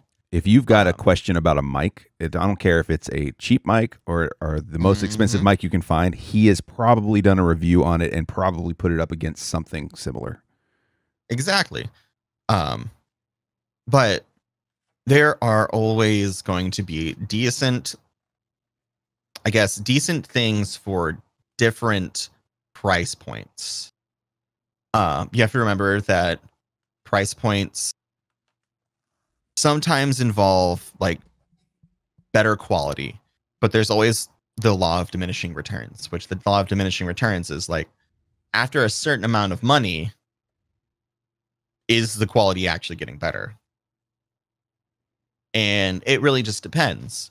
Like if you find like a $400 mic like the SM7B, and then there's like something very similar to it, but it's $500, it's probably going to be relatively the same quality, maybe just a couple here tweaks. Yeah. Now, if you go from a $400 mic to a $1,000 mic, there is a difference, but a lot of the times it's only a difference that people that are really, really in tune with audio can find. Yeah, I mean, and that's something that I tell people to think about all the time when they're upgrading. Like, I'm thinking about upgrading my setup. I'm like, okay, well, are you upgrading it? And I think I learned this from either probably Podcastage or maybe Epos Vox or someone like that. There is a line, especially when shout out for that dude too. Epos Vox, amazing. Oh, he's such great. One of the best broadcasters, or not broadcasters, but there's a reason he is another wealth of knowledge. Like Adam is probably one of the most in-depth people when it comes to especially capture cards. That dude knows so much. The reviews, man, his reviews are just legendary, and legendary. And if he's a good resource if you are starting out trying to figure out OBS. He's got OBS tutorials that will walk you through every. He's got a masterclass on it. Masterclass, absolutely.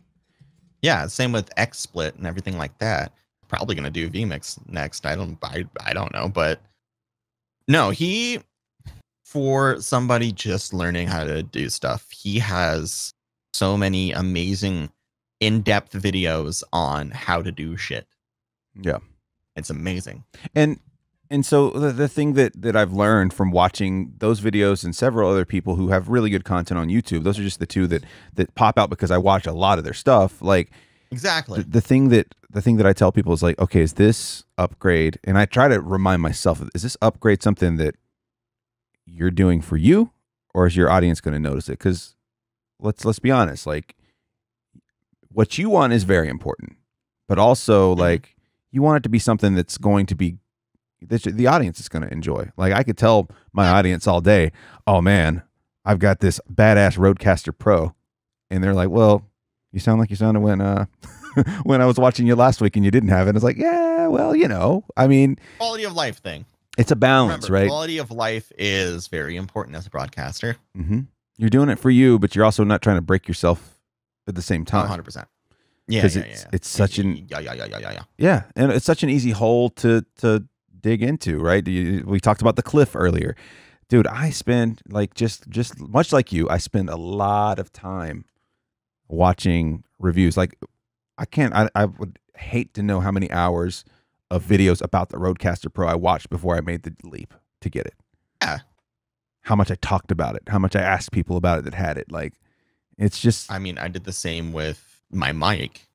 You gotta do your research. There are a couple people that I talked to personally, and I mean, they're essentially their opinions were just like, do you like how it sounds on people that sound similar to you? Because you want to look for the sound that you're looking for, but you also want to make sure that you're able to, what's the word I'm looking for? You want to make sure that you're able to achieve what you want to hear like. Mm-hmm. I sounded really wrong saying it. Hear like. I hated like. that. God. Words. I love them. What are words? Just sounds. whatever. Just auditory responses to your ears. But so how I usually suggest anything audio related to people is just like, all right, who is a broadcaster that you really like how they sound? So they tell me, and I tell them what mic they have, and then I listen to their voice and the other person's voice, and and then I'll usually say, well, if you want to sound like this, you could use this mic, but you'll still have to use a lot of different like enhancements. Like you're gonna have to use EQ. Then there's this mic that'll kind of give you closer to their natural sound, but regardless, you're always gonna have to EQ stuff. That is a given. Mics are great, but you're always gonna have to add some sort of post processing. There's no mic. Personally, in my opinion, this is just me, but no mic truly has like a true perfect sound, because you're always going to add something, whether it be in post, whether it be attached to a VST, but there's always those little tweaks that you can do to sound better rather than having the natural raw input. Yeah, you're going to have to bend it to your will. Like it's exactly. Honestly, you have to bend the mic to your will. So be that something that's actively processing your voice, which is, I think, the case for me and you. Like I like to actively process the voice, so I don't have to do too much after the fact, right? Yeah, I like the input being as processed as possible. Hence the reason I have the DBX, which is a real-time, channel strip. Yeah, it is an analog channel strip. And that also depends on what you're doing. If you're doing live stuff, you need something that's actively doing it right away, because no one, you can't post process something that's going out live. So you're going to be focused more on things, right away. Whereas maybe if you're doing a podcast, you're recording it, and some people love doing that shit. Some people love post production, and I get it. I understand. I hate post production, so fuck it. I'm going to have everything done first. I literally just go through and cut out long pauses. Yeah. And then push that shit through the Auphonic tool to get the audio leveled. There's nothing, I don't add any EQ to anything just because, this bad bitch. I do similar things. Like the only thing I'll run is something that brings everything. So like I'm looking, I can see our audio right now going into, going into Audition, right? So I'm recording on Audition, I'm recording on the Rodecaster, and I'm recording in OBS. So I've got 3 recordings going on right now. Super redundant, but it's just me. But redundancy is the best redundancy. What I'll normally do now that I'm recording in 3 different, I'll go and I'll listen to which one sounds the best first of all, and I'll be like, well, it's a video. Yes, I can strip the audio right off of it and still use it. Yep. Same goes for all the other stuff. I might run something that will make the levels closer. I'm seeing that you're a little bit lower than mine, but of course I'm the one going directly into the board, so that makes a little more sense. And you're probably using 2 channels. Absolutely. So basically, the only thing you have to do is bring up my channel and possibly just, you said you're doing it in Audition, just run like a leveler. Yeah. So on the other thing that was really appealing to me with the Rodecaster, and this is just with the latest firmware they put out. Let's see, I've got 4, 5, 6, 7, 8 channels right here, right? 4 of those are mic channels. One's a USB channel. One is, an auxiliary channel, and I got a Bluetooth. If you wanted to Bluetooth your phone to it, you can take phone calls. Sorry, what? Hello? I didn't hear you. 1 second. Let me take off the mic or the headphone that I can't fucking hear you on, regardless. So, and then like basically you've got your sound pad that you can put things into the sound pad, have intro music. It's a sample pad. Absolutely. So the beauty of the last update was now, instead of recording this as one recording, you can have this record all as separate onto the micro SD card, all as separate tracks. So when you download this podcast, you now have 8 channels. So you'll get 8 different files, one for each channel. And so now I can go in and I can just mess with. So if let's say we figure out after the fact that that Bruce's audio was a lot lower than I was seeing on the board, all I've got to do is pump up that one channel and not really fuck with the rest of it. It's like beautiful.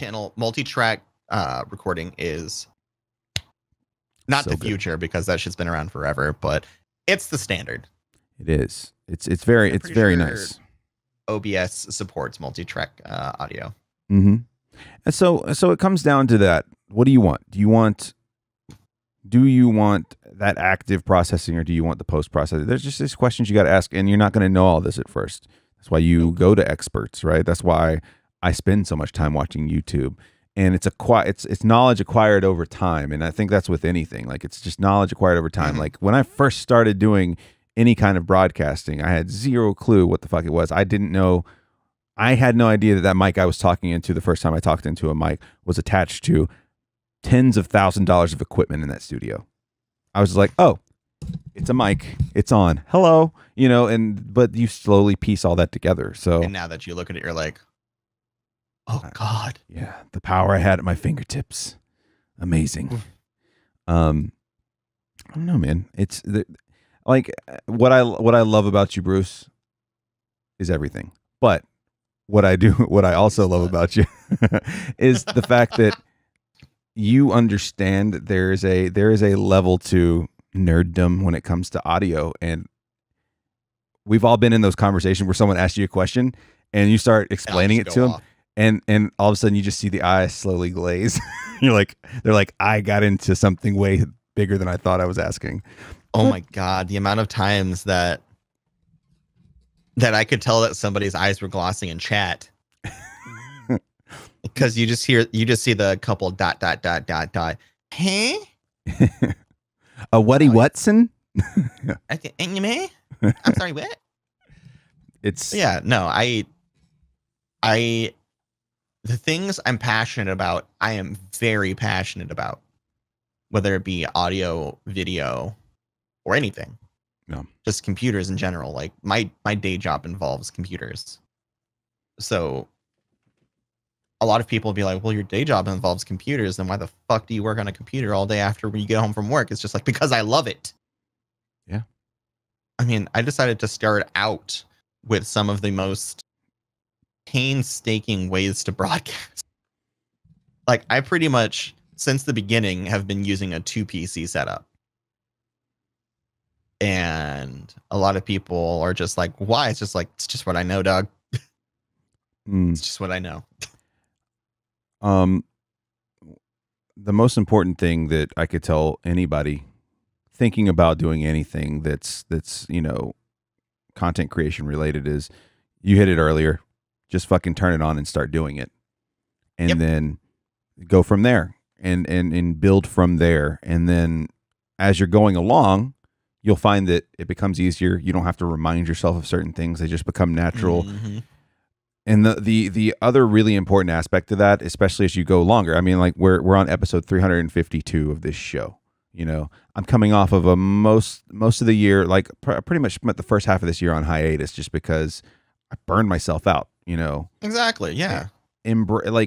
Don't be afraid to take those breaks, and don't be afraid to kind of embrace those lows too. Like, what can you learn from what just happened instead of feeling bad about it? Like, yeah. So ask yourself that. How I think about it is those lows make those highs so much better, because you think about it, you're like, oh, I'm comfortable. Then you hit that low. And then wow, I just whistled. Once you go from like right here, then to right here, and then you pop up right fucking here, it's going to be it's pure nirvana. Mm-hmm. It's just probably one of the best, most fulfilling feelings, like when you hit that low and then you go to like your best stream yet. 100%. It makes it just feel so much more worth it, Yeah. And then the medium that you're going into, maybe you're doing YouTube videos, maybe you're podcasting, like there's also a different I guess feedback loop, right? So when you're broadcasting live and you've got a chat, like you can see the ha-ha-has, the lulls, you can see the reaction to what you're saying. When you're recording a podcast, you don't get that right away, right? See shit. Well, and sometimes in many cases, like, you have people listening because people will tweet and they'll say, hey, I listened to your latest, episode, good stuff. But it's so much more spaced out. And then YouTube's kind of an in-between thing, right? You're seeing people's comments. Maybe you're seeing the thumbs up, thumbs down things. So understand that your feedback loop, while it is important, it's not everything. And but just because feedback is important. It's very important. Like I love being open to feedback. Like, you got to be ready to take criticism. You're putting yourself out there, and people are going to. I have an anonymous feedback form. Do you really? Yep. Smart. It's auto-timed into my stream. Ooh. Yeah, I have an anonymous feedback form that goes to a Google Doc. I love that. From my buddy Knackers. That's really fucking cool. I mean, here's the thing. It's just like a lot of people are hesitant to give you feedback because they don't want to hurt your feelings. But whenever you have the opportunity to give somebody feedback without them knowing, without having a possibility of being like, well, fuck, this person's going to hate me after I say this. It's so much more freeing. And I mean, it's essentially the whole concept of fucking keyboard warrior shit, but it helps because you get the actual true thoughts of somebody that's watching your show. And I mean, truthfully, sometimes you can tell who it is by how they talk, but that's on them. That's on them, right? On them. But you shouldn't speak in a specific way. And yeah, absolutely. And taking feedback is also something you have to train yourself to do. Like, it's you're working on something that's very near and dear to you, and you're working on something that, and you take it personally. It's a personal journey, right? Like, I've worked so hard to get to this point, and this is something I care about, which is why I'm putting it out here. And this person just said, "What a turd!" And like, you can take that and get really angry about it, or you can be like, "Well, let me question the validity of this. Did they give reasons why?" Shit. Yeah. Are there reasons behind them calling me a turd? Or are they just doing it to be a troll? Like, but you're still going to have, it's very personal. So at first you're going to be very defensive about it. Even if it's someone you care 100%. about. It's just like, I hate the way you sound. It's like, what do you mean you hate the way I sound? Like, it's easy to get there, but you just gotta practice at it. Just keep practicing. Yeah. You have to take the positive interactions as well as the negative interactions in stride. You have to take it with a grain of salt. I mean, there's going to be people that are going to be like, well, your show's fucking perfect because they're your goddamn stans. And then there's going to be people that are saying, well, your show's complete shit. And their opinion is just as valid as the person that said you were great. Yeah. You need to take that stuff as non-personal as you can. Me being a slightly thick boy, I've had to deal with, people making fun of me as a teenager and stuff like that. So one thing I've learned is you can't troll me. Right. I'm untrollable. And that's a beautiful thing. There have been people coming and it's just like, oh, you're fat. I've been like, no shit. I like food. Do you not like food? You're like, did I say I wasn't? Like, what are we arguing about I'm sorry. here? Do you want me to get a scale, sir? You want to know how truly fat I am, sir? Or madam? Or madam. Yeah, I mean, I think it's important because the internet's an unforgiving bitch sometimes, and it's just as important to put into perspective that super positive feedback, because you're gonna have those community members that love. We talked about them at the very beginning. They love you. They care about you. They want you to do well. So they're gonna love. They're gonna defend you, but they're gonna love a lot of what you do. So it's important to not let that be the only thing you hear. Yeah, because it's easy you have to make sure that you have a healthy balance of positive and negative critique. Absolutely, and it's because it's easy because you're not perfect. It's easy to kid yourself, and we've met broadcasters and people that they kid themselves. Yeah, they kid themselves, and it's just kind of like, I wish you were a little more grounded about your and they might even be great, like they might even be really good, but anybody who walks around thinking they're king shit, like, they're probably insecure, but Oh, it's 100%. it's also I just am. having a realistic we having a very realistic view of your goals, having a very realistic view of who you are as a broadcaster and where you feel like you are without tearing yourself down all the time. Challenge yourself, don't tear Mhm. yourself down. 100%. Exactly. And it's it's good to have that healthy bit of, arrogance. Mhm. I mean, it's good to think that you're the shit, but you also have to understand that you're not for everybody. Your content isn't going to resonate with every single person on the fucking internet. Like, I think my content is niche to people who like vulgar bearded dudes who drink a lot of beer.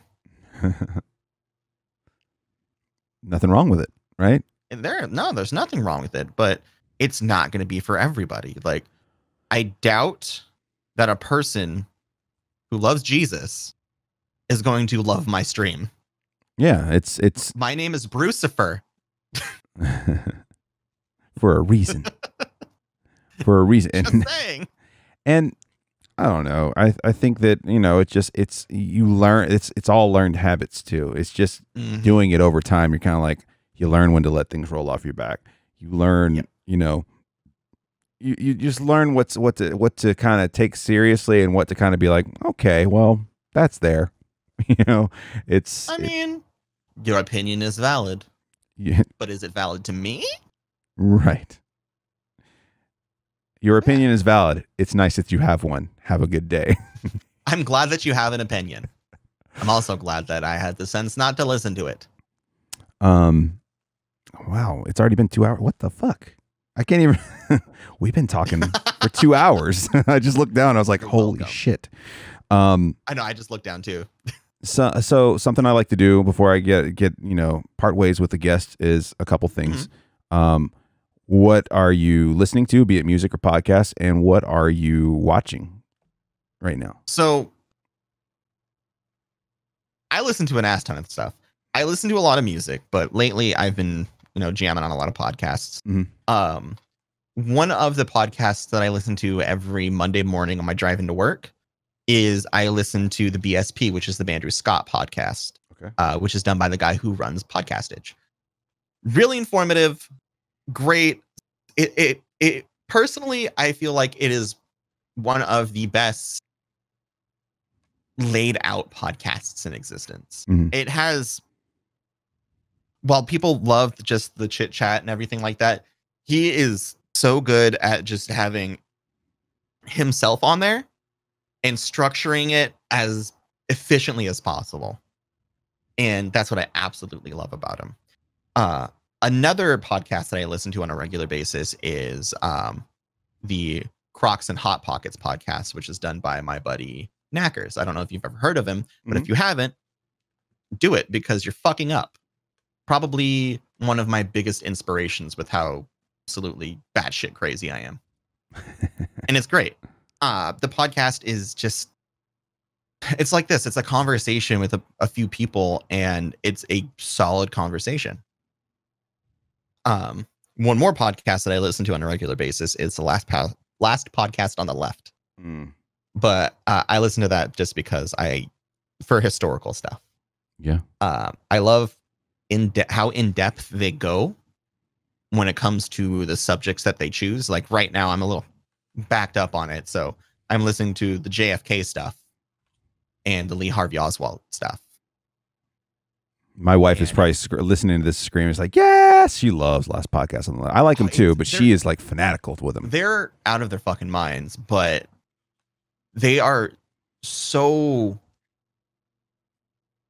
good with educational content. They put so many facts into the podcast while also inserting their actual opinion on that subject. But the main point of it is to have all the facts that are possible on there. Right. And that's what I love about them. Yeah, those are like the main three. Okay. There is one more that I listen to just for like little snippets of audio information, and that is the Podcast Engineering Show done by Chris Curran. Okay. Which Chris Curran is a podcast. He is a podcast producer that does a school called the Podcast Engineering School. It's That's great. awesome. Like he is another one of those huge wealths of knowledge from like the old days. Like somebody that used to do music and now does podcasts as his primary job. So does it lean? Is it very like equipment heavy, or is it like a little bit of both? Is it technique? Like what's he talking about mostly? Technique, technical. It's pretty much anything that you would need to learn about, the whole concept of podcasting. Just whether it be mic technique, some of the plugins that he uses for post processing and everything like that. But yeah, those are the main ones. Music wise, I just listen to a lot of hip hop and hardcore. Hip hop and hardcore. Nice. I like metal. Yeah. Metal's my shit. I have honestly lately, for some reason. So one thing for you to check out, like I don't know how much you're into instrumental stuff, but it's really good for stream. Like I've been loving this for my background for stream. It's a group called Intervals on Spotify. I've heard of them. And it really reminds me. What did I tell my friend the other day? I was like, I don't know if you remember from back in the day, Reggie and the Full Effect. Yep. Very Reggie and the Full Effect, but without vocals. And just super technical, a little bit of synth mixed in with it, but like metal synth. It's really good. Intervals. They're wonderful background music. And because I'm one of those people if I'm doing something for work or trying to get something, prepared for, just doing things that I'm trying to be productive at. If there are words, I'll start listening to the words and get distracted. Same. And I can't. I have to go back and read something 5 times because I can't stop listening to the words. So no, I'm exactly the same. So like in that sense, synthwave and things like Intervals and what's that other band I like so much? Infinity Shred. Like stuff without vocals is just wonderful because it doesn't distract me as much. It helps you tune other things out, but stay focused on the task at hand. Another band that I'm late, very, very late to the game on, and I've been obsessed with lately. I knew about them, but I never really. I was always kind of like, what's the big deal? Who cares? Ghost. I've been loving Ghost a lot. Ghost is amazing. I know. I don't know what took me so long to get here, but here I am. Hello, dudes. I mean, I was late to the game, and I came in when fucking like Meteora came out. Yeah. My all-time favorite band though is the Acacia Strain. I love Acacia Strain. They're just so heavy, and Vincent's such a fucking weirdo, and he streams. Does he really? Yeah, Vincent from the Acacia Strain fucking streams. He does a lot of like retro stuff. Really? Yeah. That dude is out there, and I love him. Yeah, I mean, I've seen them probably like 6 times. I've never seen them live, but there was a moment where it was like I couldn't stop listening to them, and I couldn't stop listening to like Bury Your Dead. Like I couldn't stop listening to those two bands. Bury Your Fucking Dead. Yeah. Can't not stomp your feet to those guys. It's fucking crazy. I have probably hurt a lot of people to that. It's I can't deny the fact that I've probably hurt people to the Acacia Strain a lot. I'm not denying that. I've caused a lot of pain. If I've hurt you, you are not able to get financial compensation. I'm incredibly sorry. What are you? Sorry. What are you watching? What you got on the TV? So honestly, a lot of what I watch is just YouTube stuff. I just watch a lot of. I consume a lot of YouTube content, but one thing me and Chelsea have been doing is rereading the Harry Potter series and watching the movies after we're done. Oh, yep, and that's great because I'll literally just read it to her the whole fucking time, and then after we are done, we just watch the movie. But also, we just rewatched the entire True Blood series. Wow, there is so much nudity in that show. It's an HBO show. I think it's a rule. Oh yeah. Oh yeah. I was just like, titties. There they are. Look. On a similar front, HBO wise, we've been. I've watched the first season. Wife had never seen any of it, so I was like, all right, fuck it. I'm starting over. We're gonna watch this all the way through and then watch the accompanying movie. HBO's Deadwood. I've heard good things about Deadwood. Oh my god. I heard it's pretty much just like one of the best TV like westerns that's been put out there. It is. And this me and my wife like to sit there and pick shows apart sometimes. So we do a lot of like, unless we're watching with a big group, we'll do a lot of pause that. I want to pause this. I want to talk to you about it. So what we've noticed is the way that the dialogue is written and the way that the language is, not just the fact they say cocksucker all the time, right?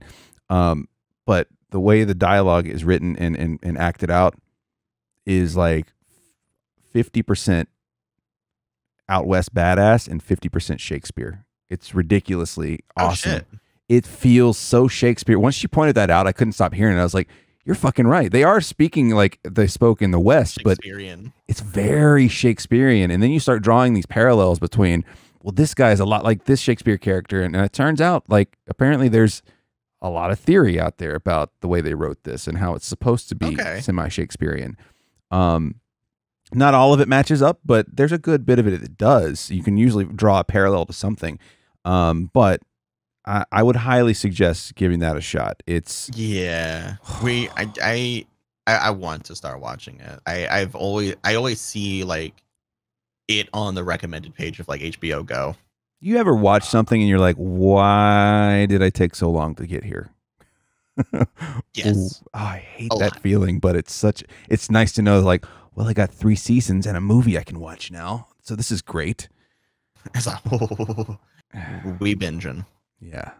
So we try to, and that's another thing. I've actually, we brought this up a good bit on the stream when we're talking about TV shows and shit. Like, I've gotten to where I like to partial binge stuff. I try to let myself digest a little bit more rather than being like, what's happening next? What's happening next? Because I feel like there is a certain charm to having that buffer time between episodes where you can just kind of like roll it around in your head, like, huh. Okay, and you don't get that immediate satisfaction of knowing, well, how do they get out of this cliffhanger? You know, you get the let's talk about it and think about it. It's kind of nice. Yeah. But there are nights where we'll sit there and watch 4 in a row. It happens. Yeah. It happens.